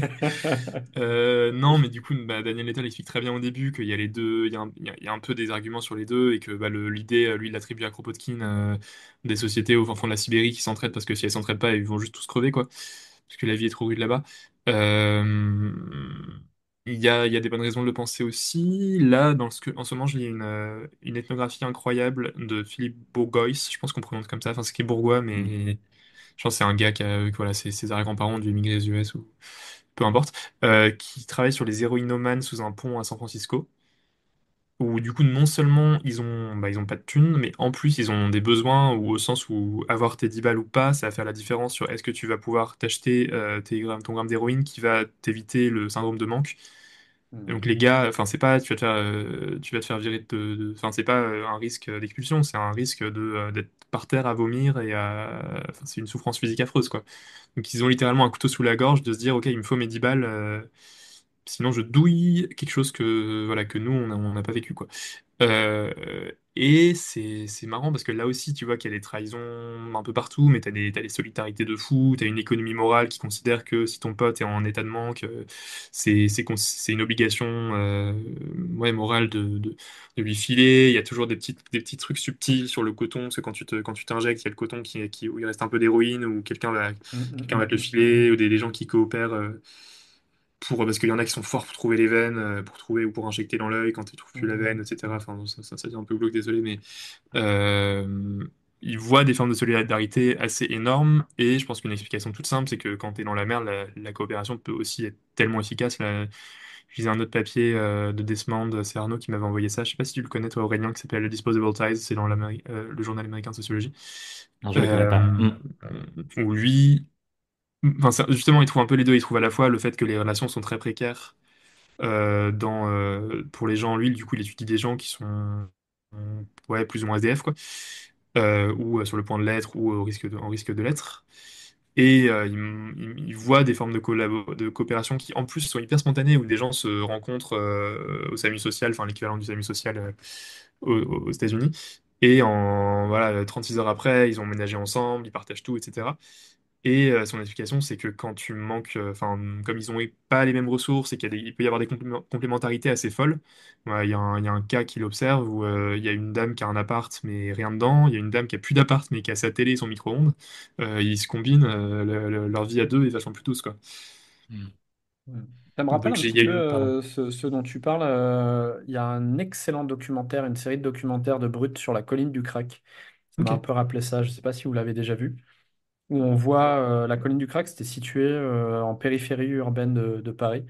Enfin, vous en avez peut-être déjà entendu parler de ce lieu-là.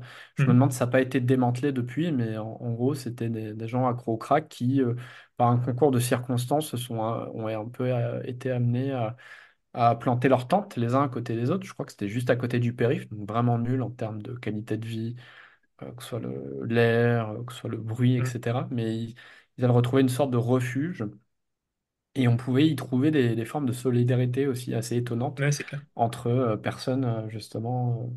Ouais. bah, vraiment sur la pente raide, quoi, avec des gens, avec tous des trajectoires de vie tous très différents, et qui se retrouvaient tous dans ce lieu-là et à devoir faire des choses parfois très très très mauvaises pour eux pour avoir leur dose de crack. Mhm. Ouais. Du coup, pour résumer, le seul truc dont je suis sûr aujourd'hui, c'est qu'empiriquement, il n'y a rien de clair. Et que théoriquement, il y a une vraie tension parce que la pauvreté va à la fois rendre la trahison et la coopération bien plus profitable.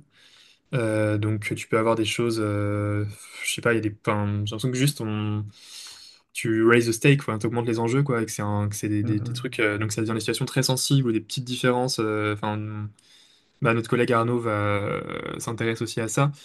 Tu peux t'attendre à des fluctuations très brutales au cours du temps, des brouilles et des réconciliations très, très spectaculaires. mm. Ouais, ouais, Voilà. ouais. Donc, C'est assez shakespearien par moment, ce ouais, genre c'est intense. Je pense que d'environnement. voilà, Ouais, ouais, la c'est vie très très sociale dans intense. c'est très intense. Ouais. Ouais. Mais alors moi, ça Ouais. c'est mon... Alors du coup, pareil, c'est très personnel et subjectif, c'est anecdotique même. Mais ça, c'est mon expérience vraiment aussi de la classe pop. Donc, comme vous le savez tous les deux, c'est de là que je viens. Donc famille assez populaire et voire un peu pauvre quand mon père est parti de la maison assez jeune. Mais dans un environnement quand même assez chouette parce que j'étais dans une petite ville de province. Donc c'était en Île-de-France, donc très sympathique. Mais donc du coup, dans ces milieux-là, c'était extrêmement dramatique. C'est-à-dire que les gens pouvaient s'aimer, encore une fois, c'est Ouais. anecdotique, ce n'est pas une preuve de quoi que ce soit, s'aimer très très fort et s'entraider comme pas possible, avec des gestes très émouvants d'entraide et altruistes, et parfois des gestes de trahison incompréhensibles Mhm. et des disputes autour de choses extrêmement banales et ridicule. Ce qui, Mhm. en plus, est assez, d'un point de vue extérieur, quand tu le vois, tu te demandes, mais pourquoi? Parce que en plus de ça, ils perdent une chance d'avoir des gens qui peuvent avec qui ils peuvent, en fait, créer de l'entraide. Et donc, moi, c'est ma petite expérience perso aussi de Ouais. gens qui manquent de ressources. Et ce que je trouve marrant, c'est que l'extérieur, souvent, on l'attribue un peu à l'impulsivité. Enfin voilà, on pense que c'est juste Ouais, exactement. que les gens sont sanguins, ils font n'importe quoi. C'est un peu le cliché de la Russie, l'âme slave, tout ça, quoi. Mais du coup, quand tu regardes de plus près, tu as souvent des motivations rationnelles à la trahison, à l'entraide, et des raisons pour lesquelles la pauvreté va te pousser à faire des choses que tu ferais pas autrement. Mm, mm, mm. Donc voilà, Bah, oui. moi, c'est aussi une petite hypothèse personnelle de personnes qui travaillent un peu sur le bien-être, qualité de vie, santé mentale. Mais c'est qu'il y a aussi des enjeux de transmission de trauma générationnel qui Ok. amènent. Alors, quand je dis transmission de trauma, j'entends pas ça d'un point de vue génétique, hein. Ça s'entend. C'est Mhm. juste que les personnes qui ont vécu des traumas, en général, ont plus de chances dans leur interaction et surtout avec leurs enfants d'avoir des comportements qui peuvent être délétères pour eux Mhm. et donc créer des schémas émotionnels et comportementaux inadéquats, enfin, qui vont sembler inadéquats du point de vue de l'extérieur, mais qui en fait, comme tu l'as noté, il y a une rationalité cachée. Mhm. Simplement, on n'y a pas accès de l'extérieur et donc du coup, on va juger les gens qui réagissent de cette manière.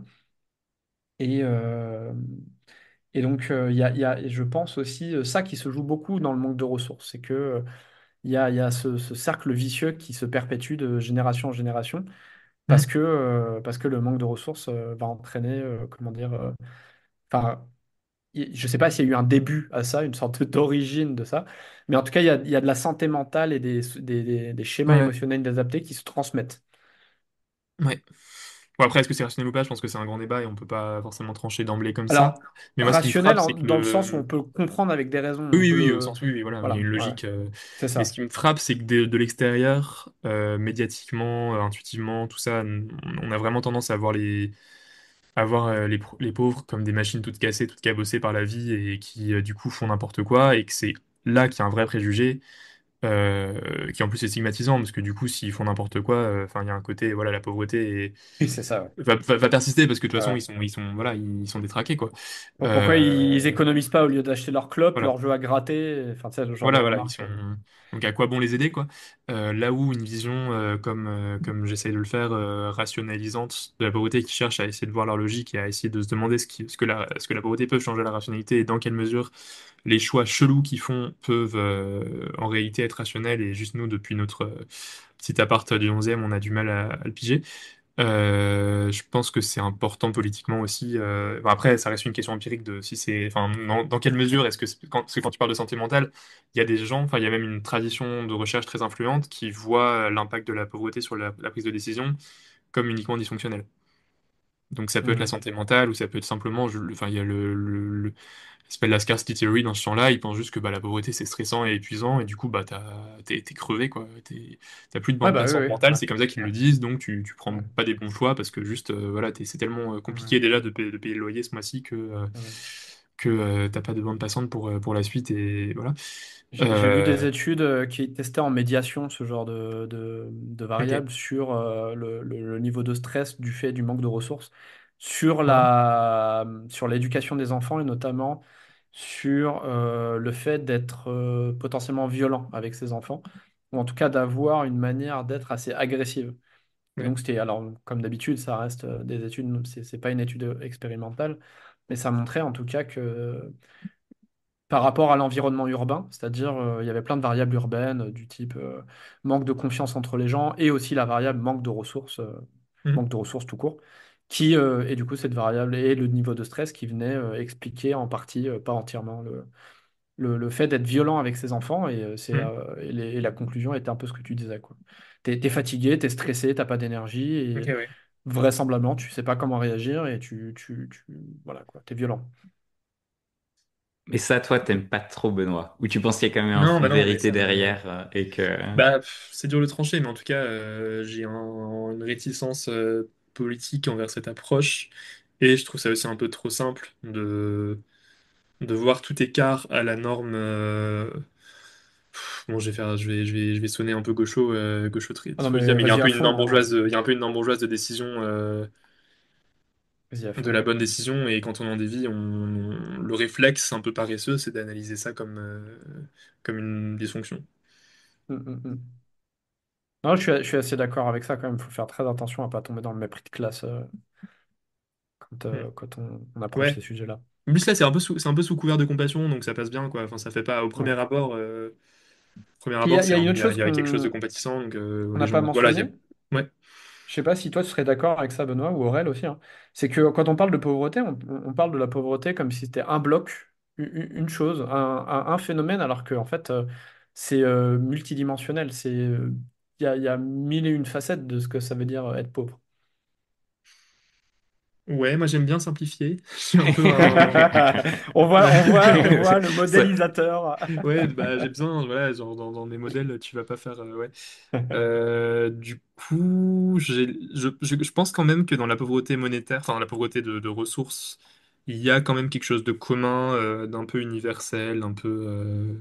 Enfin, il y a les résultats qu'on retrouve du coup dans ma thèse, je me retrouve à lire de l'éco du développement, de la psycho, de la socio, etc. Et il y a, je pense, quand même quelque chose de très commun. Euh, Ouais, je sais pas, j'aime bien la typologie de Bourdieu, quoi. T'as du capital culturel, du capital social, du capital économique. Tu peux être, enfin, la pauvreté, c'est manquer, enfin, pris par défaut, c'est manquer de capital économique. Et après, tu peux avoir des formes de pauvreté sur les autres capitaux, mais moi, j'aime bien penser à la pauvreté comme comme un concept un peu unifié, un peu clair, quoi.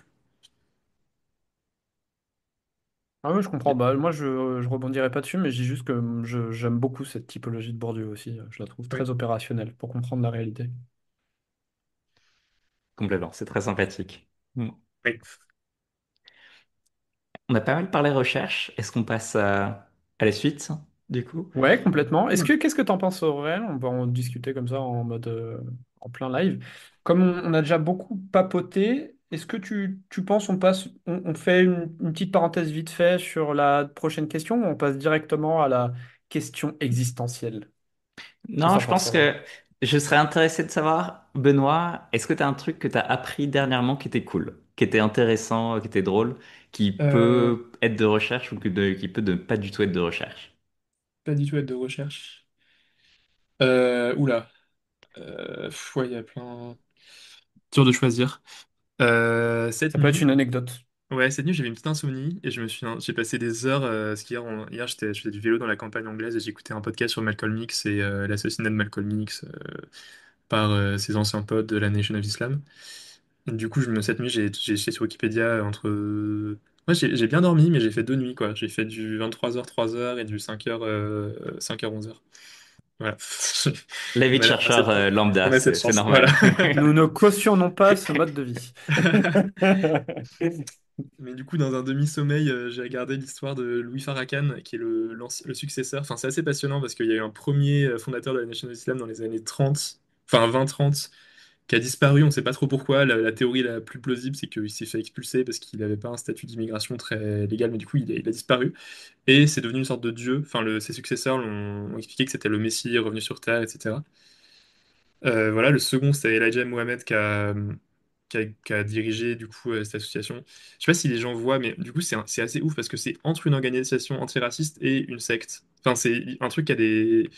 Les Nation of Islam, du coup, c'était des. Enfin, le mouvement derrière, c'est du nationalisme noir américain qui tente un séparatisme, qui considère que faut un pays pour les Noirs américains, qu'ils ont pas. Ils sont contre l'intégration raciale, quoi. C'est des gens très radicaux qui refusent l'intégration raciale et qui, du coup, essayent de se débarrasser de tout ce que les Blancs leur ont imposé culturellement, donc leur nom, donc on passe de Malcolm Little à Malcolm X parce que c'est son nom d'esclave, leur religion parce que la chrétienté c'est la religion des Blancs, donc on revient à l'islam, même si c'est des gens qui ne viennent même pas ancestralement, même s'ils reviennent à 8 générations avant, c'est pas sûr qu'ils viennent d'un pays qui était musulman, surtout à l'époque, mais ils deviennent musulmans parce que c'est la religion des dominés, quoi. Ils font des mosquées, ils créent un islam complètement foutraque avec du coup leur messie alternatif ou enfin, l'islam sunnite normal les répudie complètement et considère que c'est des hérétiques complets, quoi. Et en plus, il y a vraiment des dérives où du coup Elijah Muhammad avait 8 femmes, 20-25 enfants, où on profitait quand même assez largement. Mais du coup, le truc a quand même joué un rôle assez central dans les luttes antiracistes, notamment parce que Malcolm X en venait. Et ça a survécu, et du coup, le successeur d'Elijah Muhammad, bon après il y a son fils, mais qui a essayé qui était un peu trop modéré, et du coup il a perdu le truc. Donc Louis Farrakhan, qui était un pote de Malcolm X un peu au départ, a repris l'organisation, et il est toujours vivant. Il a genre 93 ans, et tu trouves encore sur son compte Twitter, là il y a ses sermons, il y a des gros sermons de sa part. Et ce qui m'a fasciné, pardon, du coup j'en viens au truc que j'ai appris, que j'ai vraiment du mal à comprendre.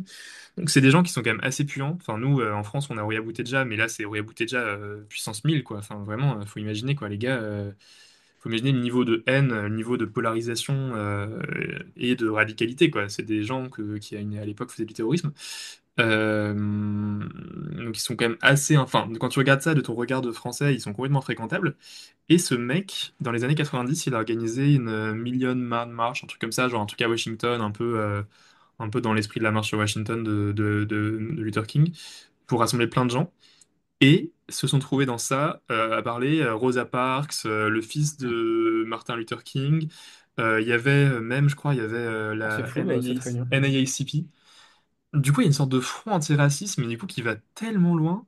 Et avec des gens, bah, du coup, la NAACP, je crois que c'est les gens qui, au contraire, essayent voilà, qui sont pour l'avancement enfin, le AACP, c'est l'avancement des colored people, des personnes de couleur, qui sont hyper intégrationnistes, qui se retrouvent, du coup, à partager la plateforme avec un gars. Enfin, vraiment, je porte pas de regard moral dessus, mais voilà, on peut débattre de l'antisémitisme de Roy Buttigieg, on peut pas débattre de l'antisémitisme de Louis Farrakhan, c'est chaud, quoi. C'est vraiment, c'est obsessionnel, c'est Dieudo, le mec, quoi. Et donc, t'as une plateforme J'ai avec. failli faire la blague quand tu commençais Non, à non, mais dire les vraiment, personnes enfin, qui tu vois, avaient. J'ai c'est failli dire, ouais, comme. il y avait aussi Yodo qui Bah était non, il n'y avait présent. pas Dieudo, mais du coup, enfin, je pense que si on ramène ça au contexte français, ce serait comme avoir Harlem Désir, Omar Sy et Dieudo sur la même plateforme, et là-bas, c'est faisable, quoi. Ouais, Et ouais, je ouais. capte pas comment, enfin, juste où s'arrête. Bref, j'ai pas capté. Les États-Unis sont un pays complètement dingue, je pense qu'on peut être d'accord Ouais. sur ça. Mais ok, je trouve que c'est une excellente réponse parce que ça a été un odyssée en termes d'histoire, du coup, Eh, j'ai dans tous voyagé, les moi. sens. Et ça, Je me suis régalé. non, Merci, ça merci. donne très envie Ouais, d'apprendre plus ouais, sur ça. Mm. Ouais, pareil. je me Ouais, suis faudrait que je lise régalé. des bouquins et que je. Ouais. Ah bah, c'est bien, on Après, parlait de t'as une... religion. Mm. Ah oui, mais Oui. alors, ah, pardon, moi Pardon, je vous saute aussi, peut-être du vos. coq à l'âne. Oui. T'avais peut-être envie de rebondir encore, Aurélien. J'avais pas envie de rebondir, mais t'as une licence d'histoire, non, Benoît, en plus Ouais, de tout ce que t'as fait. Donc ça, je pense que ça exact. se voit un petit peu aussi Bon, là. j'attends. C'est l'historien en toi qui ressort. Peut-être, ouais. Ça te manque l'histoire, des fois, de Ouais, faire de de ouf. l'histoire? Bah, j'en fais un peu, ou j'en lis un peu.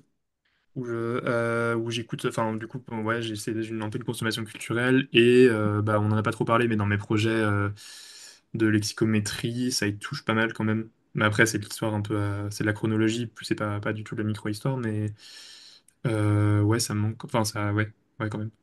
Vas-y, j'invente une micro-question avant la question existentielle. Je pense que ça va te plaire, Aurélien, et Benoît aussi. Si jamais tu avais dû être historien, tu aurais aimé être historien de quelle période, sur quel pays, quelle culture? La quatrième République. Ah C'est ouais, vrai? on passe. La En Belle-Épée, plus, ouais. c'est très court. C'est Ouais, l'avantage. ouais. Bah, c'est pas si court quand même, tu vois. C'est 12 ans, 13 ans, tu vois. Ouais, ouais. Et puis Ça c'est me, une vingtaine, 25 gouvernements, tu vois.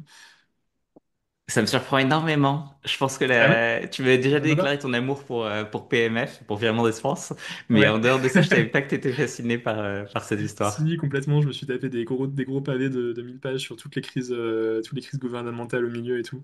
Non, c'est assez Incroyable. fascinant comme Ah, période. c'est vrai que. Est-ce que ce serait ça du coup qui t'intéresse? Parce que c'est une période forte en crise. Ouais, je pense. Encore plus que ce qu'on vit maintenant avec Macron. Ouais, c'est Donc, l'amour du drama au fond, ouais. Ouais, Hmm. ok. Ah oui, Je c'est ton pense. côté drama Ouais. king. Non, mais c'est vrai que sur ce plan-là, c'est fascinant parce que c'est une période d'instabilité politique énorme. Ouais, et à Enfin, la fois, je pense que ouais. c'était pas forcément vécu comme un drame.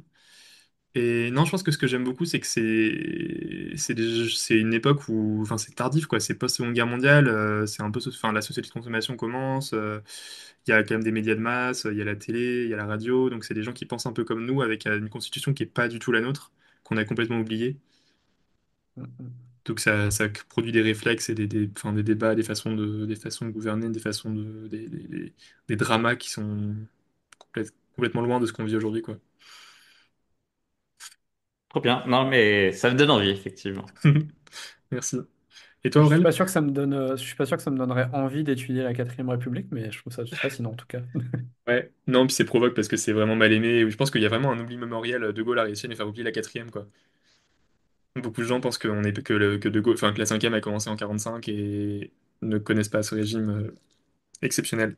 Et j'ai aussi un grand amour de cette constitution parce que la troisième avait une constitution un peu chelou qui a été faite, écrite pour une monarchie constitutionnelle, mais ça s'est pas fait. Et du coup, ils se sont adaptés un peu en changeant, sans vraiment changer les textes, pour en faire une démocratie parlementaire. Mais la quatrième, c'est un peu ce qu'on a de plus proche de la constitution de 1793. C'est la constitution la plus radicale, qui était au départ monocamérale, avec un président de la République qui avait vraiment peu de pouvoir, où la dissolution est possible, mais quand même vraiment, faut la justifier. Ou, enfin, c'est la constitution, je pense, la plus démocratique qu'on ait eue, Hmm. puisque celle de 1793 n'a pas été appliquée. Donc c'est quand même un peu Donc un modèle, et je trouve ça dommage qu'on en parle, enfin que ce soit pas une référence à gauche, mais... c'était un législatif beaucoup plus fort du coup. Bah après, les En tout cas, historiens un disent que parlement plus fort. sur le papier, oui, après il y a une telle fragmentation à l'époque, et en plus, dans certaines législatures, il y avait une moitié, tu avais 25% de communistes et 20-25% de gaullistes, et les gaullistes refusaient les institutions à l'époque. Donc c'était très dur de gouverner, parce que tu as 50% des gens qui sont pas là, enfin, qui sont pas là pour coopérer, quoi. Donc, enfin, les historiens disent plutôt que le législatif était tellement faible que ça renforçait l'exécutif, qui était un peu le seul truc qui tournait, quoi. Enfin, il est Ouais, tellement d'accord. fragmenté que du coup, Mhm. voilà, donc c'est très loin d'être un régime d'assemblée comme a pu l'être la Terreur. Enfin, enfin, comme on a pu le voir pendant la Révolution, mais sur le papier, oui, en tout cas. Et ouais, bah tiens, avant de passer à la question existentielle, j'ai vu Benoît qui, à un moment, timidement proposait de te poser la question, Aurel, Ouais. si, si tu avais dû être historien aussi. Est-ce qu'il y aurait une période ou une culture qui t'intéresserait plus qu'une autre? Oh là là, c'est hyper difficile. Je pense que clairement, ça aurait pas été historien de la France, mais je sais pas trop quelle autre culture aurait pu marcher. Une En période fait, de l'Inde, peut-être? oui, non, mais après l'Inde, je sais. Ok, j'avais suivi un cours d'histoire africaine enfin, histoire africaine, ça veut rien dire, mais c'était quand même un cours un peu d'histoire africaine quand j'étais en master. Et c'est vrai que j'avais énormément adoré et en même temps, c'était impressionnant à quel point on ne connaît rien sur l'histoire de l'Afrique. Enfin, c'est ok, Ouais. c'est très très caricatural, mais par rapport aux millions de pages qui sont publiées sur l'histoire française, l'histoire de n'importe quel pays Ouais. d'Afrique de l'Ouest ou du Sud, c'est absolument Mais ça se ridicule. voit aussi, par exemple, dans les cursus. J'ai des souvenirs d'étudiants où moi, j'étais très curieux, donc je regardais un peu c'était quoi les cours, par exemple, chez les historiens, chez les gens qui faisaient du droit. Et quand tu regardais les brochures pour les licences, en histoire, il n'y avait rien du tout sur l'Afrique. Ou genre un cours. Je crois que c'était vraiment le truc exceptionnel. Donc Peut-être ça, mais à vrai dire, j'ai pas d'idée en tête particulière de période dont j'aurais été historien. Et toi, je joue? Bah moi le truc le plus, il faudrait que je creuse, mais le truc intuitif là qui vient là tout de suite maintenant, ce serait la Grèce à la période hellénistique. Ok. J'ai toujours eu une immense fascination. Je pense qu'Aurélien est absolument pas étonné. J'ai eu une absolue fascination pour cette période de crise et bah, on en revient aux crises finalement, moi aussi un peu un drama king, mais vraiment une instabilité politique qui s'installe et aussi la naissance des grandes écoles philosophiques de l'épicurisme, du stoïcisme, des sceptiques. Et moi, ça fait partie des trucs qui me passionnent, tout ce qui est de nature existentielle. Et ces écoles de pensée qui étaient aussi des écoles avec des... En fait, c'était aussi des modes de vie. Des gens qui adoptaient des modes de vie et des manières d'être au monde différentes, avec les cyniques aussi, qui apparaissaient, qui étaient un peu moins nombreux, il me semble. Et ouais, voilà, c'est quelque chose Ok. qui m'intéresse, qui m'a toujours un peu fasciné, cette période hellénistique. Il y a sûrement plein d'autres choses qui pourraient me venir en tête, mais là, c'est le premier truc qui pop quand j'y pense. Aurel, il fait nuit à Nantes, je pense que tu devrais allumer la lumière. C'est parti. Non, mais c'est vrai qu'il y a une obligation Ouais, d'apporter un peu de joie C'est ici. dark, Bon, c'est un c'est peu dark dark. Aurélien. je reviens et vous pouvez enchaîner. Eh ben, en Ça attendant, marche. ouais, j'enchaîne. Bah, du coup, Transition. voilà, petite transition. Donc, avec Aurel, on a un peu discuté et on trouve ça sympa d'aborder une question un peu deep, un peu existentielle. Ouais. On en revient au truc un peu existentiel, quoi. Et forcément, on va s'adapter à nos invités. Donc, j'imagine, on te connaît un petit peu avec Aurélien. Donc, c'est pour ça on l'a choisi. On est un petit peu maléfique quand même, mais Ouais, on ouais, avait envie je vois ça. On est coquin, on est coquin. Ouais. Et donc, on voudrait connaître ton rapport à la religion. Donc, et je sais que tu m'as dit, t'étais pas hyper chaud au début, et Non, tu non, as je suis pas peur, contre. tu as peur de sortir d'Arc Benoît, c'est ça? Non, non, ça va, j'ai un peu passé ma crise d'ado. Du coup, comme mon patronyme l'indique, j'ai grandi dans une famille très catholique, dans un milieu plus généralement où du coup je savais pas trop que les agnostiques ça existait quoi. Quand tu fais messe le dimanche, scout, rallye, collège Stanislas, ouais, tu connais, enfin, tu penses que que la France entière est catholique et que c'est normal quoi. Euh, Ça, ça me tue. Ok. Quoi? Je trouve ça tellement Ouais, impressionnant. ouais. Ouais. Non, mais bah, Ouais, enfin, je sais ouais, pas, quand t'as pareil. 8 ans, tu vois ton environnement limité, quoi. Tu vois, j'habitais dans Ouais. le 15e, j'avais jamais passé la Seine. Enfin, j'ai passé peut-être une fois par an pour aller voir un oncle. Quand t'es dans le 15e, Et le 7e, périph', j'étais vraiment alors là, frontière le 7e, quoi. périph'. Le périph', ouais, oulala. Ouais. Il n'y a rien Non, en si, pour dehors, aller dans ta résidence secondaire, quoi, mais. à la campagne. Ouais, sinon, c'est tout, quoi. Ouais, ouais, bon, si j'étais pas non plus au courant que j'étais riche, quoi, tu vois, t'as 8 ans, tu. Ouais. Non, du coup, j'ai grandi vraiment baignant dans ça et ça me parlait pas mal. J'étais un peu à fond. J'étais assez pieux quand même, hein, je me rappelle, je faisais vraiment des. Mais tu sais, pieux un peu à la chaîne, genre je faisais des chapelets de façon industrielle.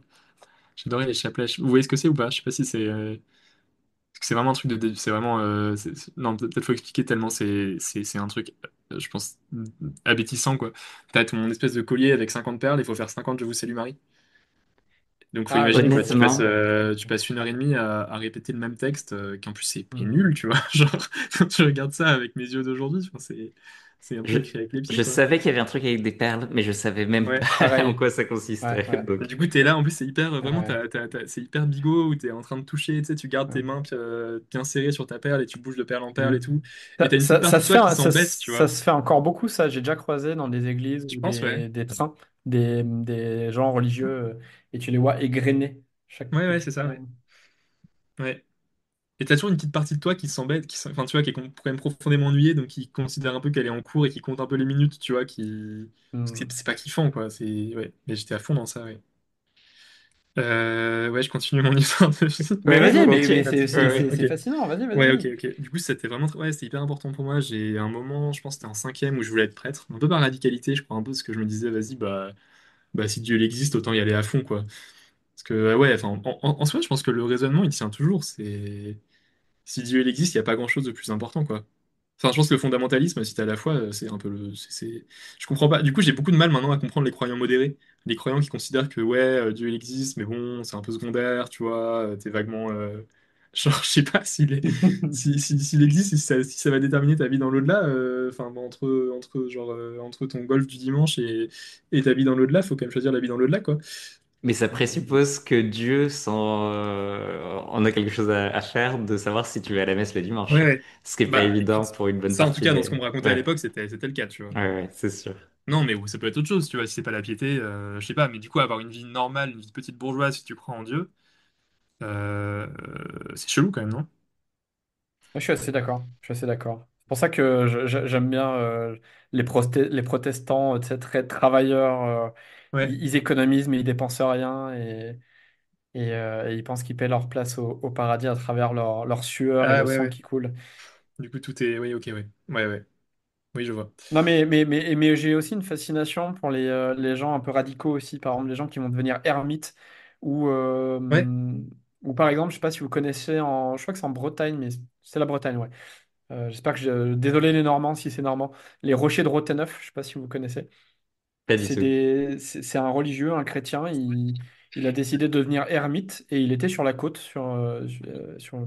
Et en fait, il a passé des années, c'est un travail de fourmi, à creuser les rochers pour en faire des sculptures et pour témoigner de son amour de Dieu. Et il Ouais. était tout seul et il faisait ça tous les jours. Et c'était sa manière de montrer son amour de Dieu, quoi. Ok. Ouais, pourquoi pas, hein. Ouais. C'est rationnel, selon sa Non, mais j'étais, ouais, perspective. Ouais. à l'époque, j'aurais adoré, ouais. Ouais. Pardon, Allez, je la continue suite mon de histoire. l'histoire de vie, on l'attend. Du coup, de ma cinquième, à, je pense à peu près ma seconde, je voulais être prêtre. En plus, mes parents, j'en avais parlé un peu en secret à ma mère, qui était trop shoot et enfin voilà, qui m'a pas découragé, qui était contente que ça me parle parce que elle, pour le coup, c'est quelque chose de très important pour elle. Mais je pense qu'en parallèle, ils ont fait l'erreur mes parents ont fait l'erreur d'être très ouverts d'esprit et de m'ouvrir pas mal au monde et de me faire lire. Ils avaient beau eux-mêmes. Je pense qu'eux-mêmes sont des gens qui ont grandi dans un milieu encore bien pire que, enfin, ma mère à Versailles et mon père dans le 16e, à une époque et des milieux encore beaucoup plus fermés que ça. Et donc eux-mêmes avaient un peu fait la moitié du chemin, étaient restés dans le carcan tout en eux-mêmes s'émancipant un peu dans leur tête. Ils ont fait, voilà, dans leurs études et dans leur fréquentation. Et du coup, ils m'ont aussi, enfin, j'étais quand même au courant que Nietzsche, Freud et Darwin, ça existait, quoi. Et sans présupposé négatif, quoi. C'était dans la façon dont ils me l'amenaient, c'était un truc intéressant. C'était un peu aussi, enfin, ils avaient aussi, mes parents, c'est des gens très intellectuels aussi, qui ont juste un intérêt pour les idées, ou même Marx, ça les dévectait pas, quoi. Ils m'en parlaient, quoi. Du coup, je me suis retrouvé à ça, et bah, comme tous les ados, j'ai kiffé, enfin, comme tout ado qui lit Nietzsche, ça te parle de fou, quoi, Ah ouais, ouais, ouais. je C'est pense. vraiment c'est la phase ado de tous les intellos, tu sais, Nietzsche. C'est Ouais, clairement, ouais. vraiment, ouais. Ouais, c'est ça, c'est Pink Floyd, V pour Vendetta, Rimbaud et Ah Nietzsche. ouais, V pour Vendetta aussi. T'achètes le masque, Ouais, tu le mets dans ta chambre, bah ouais, et ouais. ouais, on va détruire la société. Ouais, ouais, j'étais à fond dans ça. Ouais. Et du coup, j'ai été confronté à des trucs qui m'ont dit, en fait, vas-y, Dieu, il n'existe pas. En plus, avec Darwin, enfin, tu vois, t'as plus besoin d'être créationniste ou t'as plus besoin d'essayer d'expliquer la beauté de la création, tout ça, quoi. Du coup, j'ai complètement laissé tomber ça.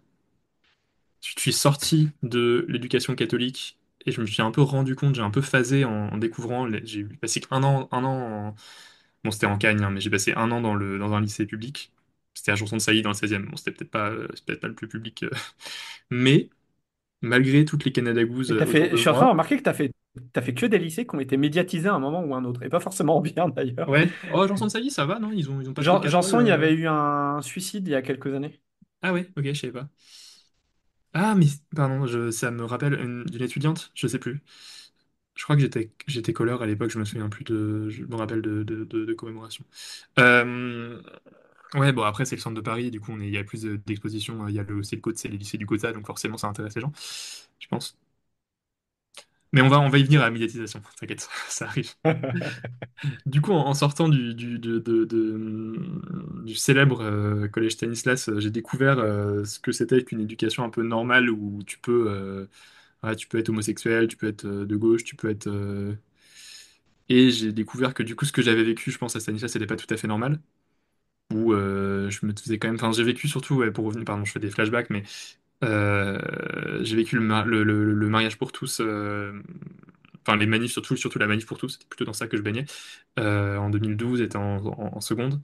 Et j'étais, je pense, du fait de l'ouverture d'esprit de mes parents, j'étais peut-être aussi de ma curiosité, j'étais le seul de ma classe. Non, on était deux, mais j'étais le seul un peu à ouvrir ma gueule et à dire que peut-être les gays pouvaient se marier, quoi. Et c'était chaud, quoi. Je me faisais insulter, je me faisais. Et puis après, du coup, genre, je m'étais un peu développé une sorte de contre-culture, avec quand même deux, trois potes que je trouvais, mais ils étaient rares, quoi, de gens un peu dans la même vibe que moi, ou du coup, forcément, on était communistes, etc. Mais on essayait juste d'être un peu différents, quoi. En seconde, tu Euh, te faisais insulter pour défendre le mariage homosexuel, c'est ça? ouais, ouais, ouais, Ah oui, ouais. c'est dingue. Hmm. C'était pas physique. Par contre, en troisième, c'était l'élection de François Hollande. J'étais à fond sur François Hollande et là, je me suis fait taper, ouais. Bon, c'est pas allé très loin, mais ouais, c'était. En fait, c'est pas du tout des trucs que j'imagine dans un environnement aussi policé ou avec une population aussi policée. Mais C'est j'ai marrant parce que toi, du coup, t'as pas grandi vécu dans ça. une bourgeoisie beaucoup plus tranquille ou moins polarisée, j'imagine, à Saint-Maur, Oui, oui, complètement. où les Hmm. gens sont assez bienveillants, ouais. Non, parce que là-bas, enfin, du coup, le mariage pour tous, c'est aussi un moment où c'est un peu un empowerment des cathos. Ils se sont dit, ah, en fait, on est 1 million, en fait, on peut foutre la merde, on peut tout bloquer, enfin, il y a une sorte de prise de conscience de leur force et de l'intérêt de la violence. Enfin, bon, ils se sont un peu sentis pousser des ailes et ils se sont dit vraiment, si, vu qu'on est un peu beaucoup et qu'on est quand même très puissant et bien intégré, si on y va très fort et qu'on sort des horreurs, et qu'on balance notre haine et qu'on leur crache notre haine, ça va marcher, quoi. Et c'était pas loin. En vrai, c'était pas loin de marcher, hein. Ils ont un peu fait une OPA sur la droite. Je pense qu'on oublie quand même, ça a complètement infusé dans François Fillon qui a failli gagner. Si le mec s'était pas fait payer des costards, il serait président, quoi.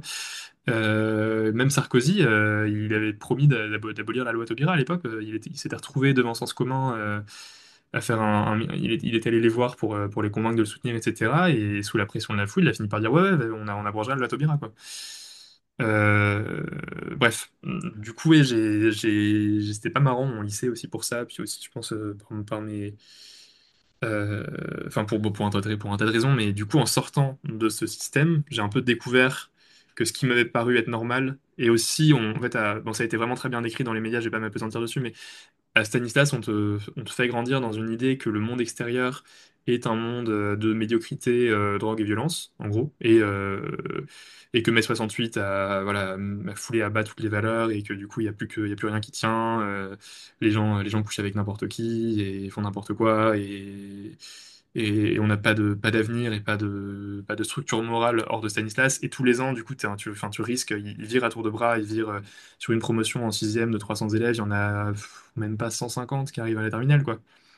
Donc les chances sont assez faibles, et surtout quand on est un zozo comme moi qui fait passer devoir, c'était un peu technique, hein. Donc tous les ans, on serrait les fesses, on espérait que ça allait passer dans la classe supérieure, avec une angoisse pas possible, du coup, un sentiment de poursuite. Ça devient peut-être un peu trop perso, là. Je vais Non, non, Non, c'est non, trop bah, non, intéressant. non, Pour non, bah, moi, Mais c'est clair. ouais, Oh, bah, c'est pour toutes ça, les règles. avec Aurélien, là, on écoute, Pardon, hein. Religieusement, si je puis ça dire. marche. Non, ils ont un système un peu kafkaïen avec des règles, trop de règles, qui font que t'es forcément en infraction. Par exemple, je pense que le plus caricatural, c'est la chemise dans le pantalon, quoi. T'as 14 ans, forcément, ta chemise, tu vas pas laisser dans ton pantalon tout le temps parce que c'est pas confortable, quoi. Donc tu vas. J'arrive ni à t'imaginer en chemise, mais Ouais. je peux t'imaginer un peu en chemise, mais alors dans le pantalon, ça, non, Mais c'est pas non, en possible, plus, c'était quoi. souvent en polo. J'ai plutôt des polos, moi, mais la règle, c'est d'avoir un col. Oh, là, aïe. Donc c'était col roulé, polo Aïe, aïe, ou, aïe. ou chemise, et du coup, ouais, j'étais en polo Lacoste la plupart du temps. Mais du coup, qui se doit d'être dans le pantalon, quoi. Ou pour les filles, c'est les cheveux attachés. Forcément, bah, t'es en cours de récré, tu les détaches, quoi. T'es pas, comme la supervision des adultes est pas, enfin, est présente, mais pas systématique, tu te dis que, voilà, moyen que ça passe. Enfin, bref, il y a tout un tas de règles, de trucs, de Est-ce que profs. Enfin, t'avais encore la foi à ce moment-là? Ou tu l'as perdu à quel moment? je pense que je la perdais vers le mariage pour tous. Ouais, il y Ouais. a eu des petits revivals et tout, mais ouais, je la perdais progressivement. Mais du coup, t'as un peu un sentiment d'être poursuivi en permanence. Enfin, surtout quand, comme moi, t'es un peu à côté de la plaque, scolairement, tu comprends pas trop ce qu'on te demande et il y a beaucoup trop de trucs autour. Tu te sens un peu en. Tu sais que t'as fait un truc pas bien et tu sais que ça va te tomber dessus et tu rases les murs en espérant que les adultes te voient pas, quoi. Et ça me paraissait normal. Et du coup, en arrivant dans le public, j'étais en mode, ah ouais, en fait, c'est pas normal. En fait, peut-être c'est pas moi le problème, c'est eux, quoi. je trouve ça C'était un peu un complètement. choc. Ouais. Non, mais je trouve ça complètement dingue d'un point de vue anthropologique, en fait. Parce que c'est Ouais, c'est tellement assez dingue. éloigné de ce que j'ai vécu, quoi, C'est Après, aussi. je pense que c'est vraiment un microcosme. ouais, Ouais, il y a ça. Je pense complètement. bah après à mon avis c'était assez standard, il y a 50-60 ans, hein. C'est peut-être une survivance du passé Hmm. et c'était peut-être normal de traiter les enfants comme ça il y a pas si longtemps. Ouais, heureusement ça allait plus. Après j'imagine que ça a ça a peut-être des pour forcer les gens à bosser, ça marche peut-être, hein, je sais pas, mais ouais. Ouais, je suis pas Du bien coup, sûr, hein.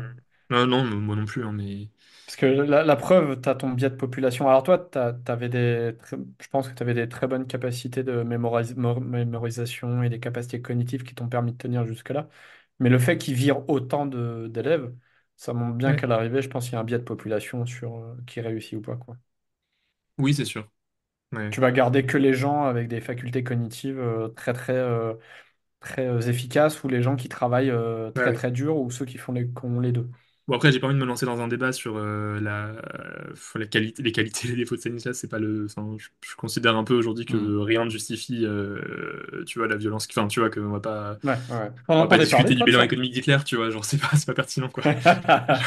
Attends, oui, mais Euh, attention, il avait créé il a il a créé créé de des l'emploi, usines, il a ouais. créé Tu de vois. l'emploi. Ouais. Ouais, du coup, en sortant, j'ai un peu développé je pense que j'étais un peu en moitié enceinte. Enfin, je sais pas trop. J'ai un peu blackout aussi. J'ai peu de souvenirs de cet endroit. Où pourtant, j'ai passé 14 ans de ma vie, j'ai 27 ans. C'est plus de la moitié de ma vie quand même, hein. Euh, euh, et au fil du temps, un peu aussi avec des affaires qui s'accumulaient, en particulier une histoire de directeur d'internat pédophile dont je me suis pas mal occupé. J'ai un peu développé un militantisme sur le sujet pour enfin, pour à la fois parce que ça me paraissait être une cause juste et aussi ça avait vraiment un aspect thérapeutique pour te dire le problème c'est eux, c'est pas toi quoi. Donc si t'étais un cassos et un paria des autorités pendant 14 ans, c'est peut-être pas de ta faute quoi. Avec pas mal de rage quand même. Enfin vraiment j'étais pas très constructif quoi. Du coup c'est pour ça j'en viens à mon rapport au religieux parce que je pense que j'ai complètement amalgamé les deux. Donc à ce moment-là j'étais un anticlérical mais débile. Enfin dans Et les gens me le disaient, quoi, parce que du coup, quand je croisais des amis qui étaient cathos, je leur disais, mais pourquoi, qu'est-ce que tu fous dans ce truc? Barre-toi, regarde, même les protestants, ils sont plus OK. Vraiment à pas comprendre grand-chose et à pas vouloir comprendre. Et quand ils me disaient que j'étais pas nuancé, j'étais là, bah non, mais j'ai pas envie d'être nuancé, quoi. Je suis pas, c'est pas un discours analytique que je te propose, c'est juste, j'ai la rage, quoi, j'ai les boules et bon, après, c'est assez ok, mais du coup, je pense que ça m'a un peu neutralisé. Donc, quand je vois des gens donc, tu vois, je pense que toi, pour toi, Geoffrey, le spirituel, c'est un truc important pour toi, ou qui ont un rapport riche à ça, je les envie un peu maintenant, parce que moi, ça m'a anesthésié sur ce point de vue-là. Et quand je pense, dès que le spirituel arrive, je sors mon revolver Non, mais je peux comprendre. Mais je et partage ouais, par contre ton dégoût Enfin, je suis assez anti-clérical aussi. ok. Oui, mais du coup, Donc, pour moi, les deux vont ensemble, parce que j'ai connu que ça, tu vois, comme j'ai connu que le oui, bah oui, oui, du coup, en évidemment. plus, c'est l'Église Ouais. Ouais. catholique, donc c'est le pire des cléricalistes, tu vois, je pense. Tu vois, j'ai du mal à accepter les trucs. Enfin, ouais. Voilà. Mais Donc j'ai tu un rapport dis, très pauvre au spirituel, ouais, ouais, tu dis que de ce tu fait. envies Geoffrey et son rapport au spirituel. Ça veut dire que tu ressens un manque quand même par rapport à Bah, ça? je sais pas, juste de l'extérieur. Enfin, du coup, ça fait longtemps, tu vois, ça fait une dizaine d'années que j'ai rejeté ça en bloc, donc je me rappelle. Enfin, ouais, si, je me rappelle que c'est inspirant, tu vois. Je me rappelle d'être au pèlerinage de Chartres. Bon, en plus, c'est des trucs un peu. Enfin, voilà, les fachos, ils ont un sens ils ont un sens du cérémonial. Ça claque un peu, quoi. Il y a des grands drapeaux, Ils ont des beaux costumes. voilà, ils ont des beaux costumes. Euh, je me rappelle un peu de l'émotion, je pense, que t'as d'être transporté, que aujourd'hui je peux avoir face à une musique incroyable que je découvre, mais c'est pas tous les jours, quoi. Alors qu'à l'époque, c'est pratique d'avoir un truc qui te transporte, quoi. Non? Mm. Du coup, ouais, Ouais, peut-être que je suis complètement. peut-être un peu envieux, puis aussi, c'est pas un manque, je me sens pas, j'ai pas l'impression qu'il me manque une case et que je manque de, enfin, je suis quand même convaincu qu'on peut vivre sans religion très heureux, mais, Mais la spiritualité peut être décorrélée de la religion. Elle peut être très bien liée bah ouais, j'arrive pas, moi, mais ouais. Oui, oui, je pense, bah, ça, c'est ton cas, ouais. ça va être Ouais, ouais. vraiment des émotions transcendantes. Ouais. Oui, voilà, en fait, c'est ça, c'est que j'ai pas eu d'émotion transcendante depuis 10 ans. Ce qui s'en rapproche le plus, c'est, tu vois, face en écoutant un texte de rap incroyable, mais c'est pas pareil quand même, je pense. Mm.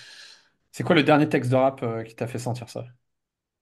Là, ce matin, c'est Ce rap va me perdre de Youssoupha dans sa première mixtape. Ok, ok. Youssoupha, je crois la dernière fois que j'ai entendu, parce Premier que couplet. j'écoute pas beaucoup de rap, mais je suis curieux, donc de temps en temps je Ok. plonge un peu dans le monde du rap, malgré le fait que je suis un peu hermétique, mais des fois ça me plaît un petit peu de découvrir justement et de Ouais, sortir de c'est ma hyper zone de bien. confort. Je crois que la dernière fois que j'ai écouté du Youssoupha, c'était en feat avec Seth Gecko, mais c'est peut-être une connerie. Ouais, ouais, c'est pas le. Je les aurais pas mis ensemble, mais. Je suis pas sûr, non, mais peut-être Ah, je dis une bêtise. ils ont fait Grand Paris ensemble. Enfin, Medine, Alors un oui, grand il y a ce collectif de morceau-là, Medine, ouais, ouais. mais il y a tout le monde dedans, dans Ouais, Grand Paris, ouais, ils non? sont 7 8 7 ou 8, ouais. Ah, c'est peut-être dedans, alors que j'ai entendu. Ouais. Ils sont tous les deux à la fin du morceau, je crois, donc ils se suivent un peu peut-être. Il y a moyen qu'ils se suivent, ouais.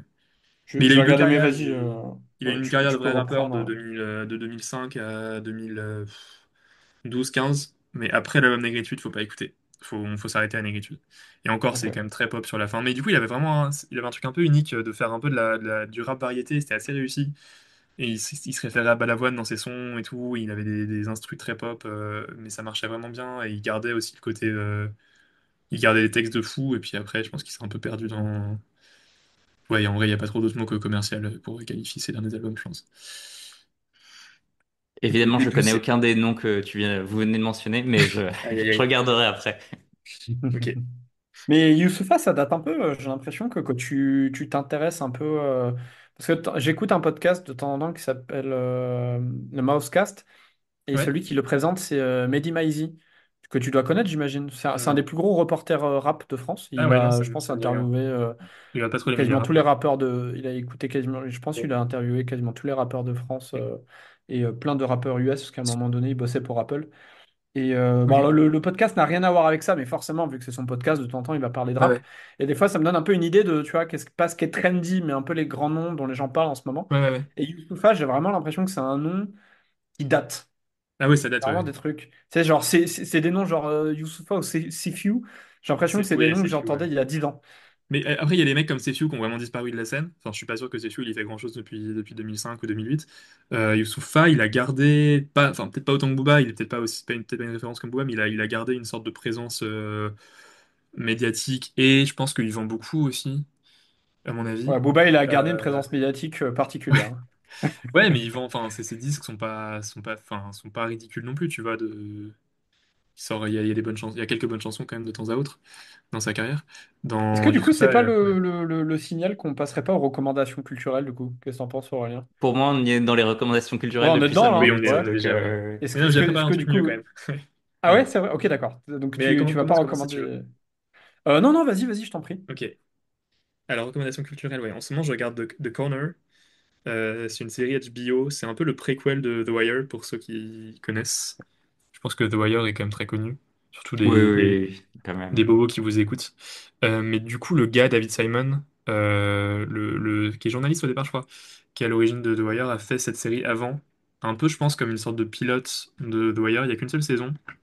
Et c'est hyper bien. C'est pas du tout axé police. Parce qu'il y a, il y a ce côté dans The Wire, police, suspense, enquête, est-ce qu'on va attraper les méchants, que je trouve pas être le truc le plus intéressant, ou c'est pas pour ça, je pense que la série est unique. Et là, c'est uniquement la vie sociale d'un quartier très défavorisé et les choix que doit faire un gamin de 16 ans entre les études et la drogue. Et c'est exceptionnel, je trouve. Voilà. Bah après, comme c'est comme dans The Wire, on a beaucoup de temps à accrocher. Je sais pas si vous avez eu cette impression que les premiers épisodes sont. Tu vois pas pourquoi regarder le prochain, il n'y a pas de suspense, il n'y a pas de cliffhanger, c'est très sec. Enfin, J'avoue que je la n'ai pas série fait pas regardé en The sorte. Wire. T'as pas Je regardé The connais le Wire? nom. Ok. Je sais qu'elle est considérée comme une série exceptionnelle. Mais après, comme beaucoup de séries HBO, mais j'ai pas pris le temps. Je regarde très peu de séries.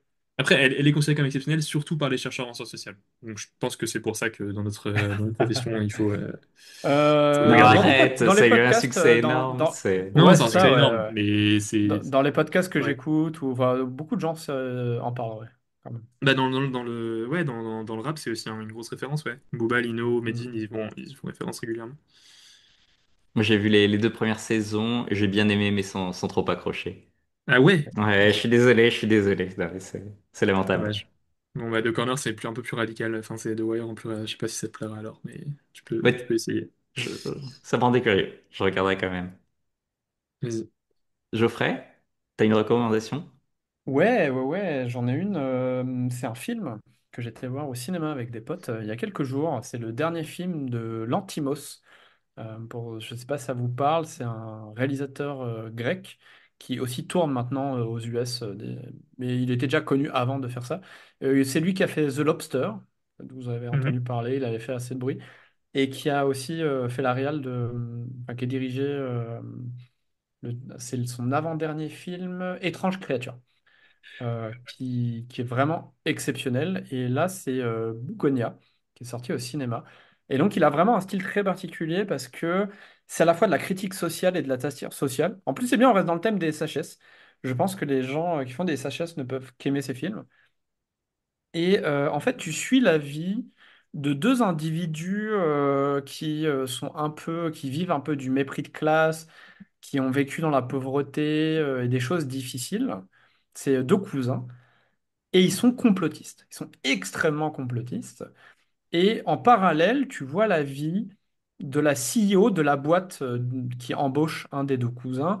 Et c'est vraiment la caricature, la meuf Startup Nation, qui fait la une de revues d'entrepreneurs, etc., qui a une image très lisse, elle fait son sport, elle fait son truc. Et en même temps, elle essaie de se donner une image de faut être inclusif dans la société. Mais tu sens que c'est un peu, tu vois, une manière de se donner une bonne image plutôt que quelque chose d'authentique. Et ces deux protagonistes, ils se mettent en tête que cette femme, en fait, eh bien, elle est une extraterrestre et ils la kidnappent. Et donc là, tu as tout le plot du film Ouais. qui se passe avec la confrontation de ces deux réalités-là. Elle qui est kidnappée et eux qui pensent que c'est une extraterrestre. Et donc, ça va mêler à la fois des scènes très sérieuses, de l'humour noir, des moments complètement ridicules, vraiment, voilà, vraiment des choses très absurdes, et aussi des moments un peu de, comment dire, ouais, presque surréalistes. Donc voilà, c'est un film que je recommande très chaudement, qui est encore en salle en ce moment. Tu peux me Bugonia. redire le titre, s'il te plaît? Bugonia de Bien. Lantimos. Ok. J'avais vraiment Vraiment, détesté, mais alors détesté The Lobster. Donc je suis pas sûr que ouais. j'irai tenter ça. C'est un Mais cinéma, c'est un cinéma particulier, mais qui étrangement arrive à faire beaucoup d'entrées. C'est vraiment, il est un peu à la mi-chemin entre le cinéma d'auteur, mais il reste assez accessible pour qu'il y ait beaucoup de gens qui aillent le voir. Non, mais Trop ce que bien. tu as décrit, effectivement, ça donne envie. Ouais. Ça te va aussi, ouais. J'aime bien le pitch. Je pense qu'il est plus accessible que The Lobster. Est-ce que t'arrives à avoir une programmation culturelle parce que là, t'habites à Helsinki, c'est ça? Ouais, ouais. Ok. Et les cinémas, ouais, c'est en anglais sous-titré, t'arrives à Ouais, suivre. ça va, j'ai de la chance, ouais. Ok. Ouais, ouais. C'est sous-titré en finlandais, donc les sous-titres ne me servent à rien. Ouais, j'imagine. Mais et en suédois, j'ai le choix, tu vois. Ah, À la sympa. rigueur, à la rigueur, je préfère choisir le suédois qui est déjà un peu plus proche de l'allemand, qui est Bah ouais, lui-même plus j'étais sûr, proche à l'écrit, ça va, non? en suédois. Je sais pas, je trouve qu'à l'oral, je pige rien, mais à l'écrit, tu vois quelques mots, tu vois Tu un peux peu des voir des trucs. mots qui ressemblent vaguement à des trucs Ouais, que tu connais en allemand, ouais, voilà. effectivement, mais c'est assez lointain. Ok, Mais non, non, c'est assez facile de voir tous les bons films qui sortent, c'est assez facile. trop bien. Donc ça, c'est vraiment chouette, quoi. Et toi, Aurélien, quelle sera ta reco? Alors, ma recommandation, c'est un autre style, mais ce que j'ai fait regarder en boucle les 2 dernières semaines, c'est Hunter x Hunter, l'animé tiré de manga. Je plus sois. Et honnêtement, c'est quand même trop bien. Enfin, ça C'est suit, donc génial. c'est un shonen, donc ça suit une bande de gamins, d'adolescents qui veulent devenir hunter, donc qui est un statut ultra prestigieux qui t'autorise à faire n'importe quoi, y compris à tuer. Et c'est un univers à la fois très très drôle, enfin très décalé, et en même temps, donc il y a des monstres, il y a des personnages au pouvoir surnaturel, etc. C'est un univers à la fois très très décalé, et en même temps c'est très très sombre. Enfin c'est Ouais, donc il y a des gens qui peuvent se faire buter comme ça et c'est pas vraiment que ça passe comme une lettre à la poste dans le cas de l'animé. Mais c'est globalement hyper bien fait. Enfin les personnages sont attachants. Il y a un vrai développement des personnages et il y a la musique est géniale. Et il y a des moments hyper hyper forts. Trop bien. ouais, ouais, je plus sois, j'ai regardé aussi, c'est exceptionnel. Et c'est un univers très amoral, comme tu l'as dit. Même les protagonistes, ils sont pas vraiment moraux ou immoraux, c'est un peu... Ils ils sont sont libres. sympathiques quand même. Ouais. Enfin, il y en a, ok, il y en a un qui bute des gens parfois parce qu'il est en colère, sans autre raison, mais sinon ils sont quand même plutôt sympathiques. J'ai jamais réussi à me mettre aux animés, je crois, depuis Death Note quand j'étais ado. Eh ben, si c'est J'accroche pas. le. C'est Je te chaud. recommande de. Parce qu'il y a beaucoup de gens qui, c'est comme ça, qui aiment pas les animés et les mangas. Ouais. Moi, je te recommande l'Attaque des Titans. En Mais t'es fait, pas le premier à me le, t'es pas le premier à me le mais recommander. j'en suis sûr. Ah, t'as J'ai pas essayé? accroché. Ouais. J'ai essayé. Ouais. Ah, c'est dommage. Parce Et que en pour fait, moi, il y je a suis un peu de marre que ça me. Ouais. trois mangas animés qui sont faits pour les gens qui n'aiment pas les mangas animés. C'est Ok. Death Note, c'est l'Attaque des Titans, et je sais pas si tu seras d'accord avec moi, Aurélien, Full Metal Alchemist. Mais je crois que enfin, j'ai juste vu l'attaque des Titans sur les trois, donc je pourrais pas Ah trop oui, c'est vrai que t'es pas très, commenter. c'est vrai que t'es pas très anime manga aussi, toi.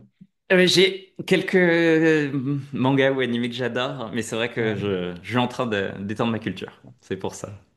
Bon, bah voilà, bah je pense qu'on Trop a bien. assez papoté pour aujourd'hui, même si je vous avoue, moi Ouais. j'aurais pu continuer, hein. Moi Ouais, j'ai rongé pareil, un ouais. peu mon frein par moment, j'aurais aimé qu'on me poursuive, donc bah écoute, moi je vous propose qu'un de ces jours on se refasse un épisode.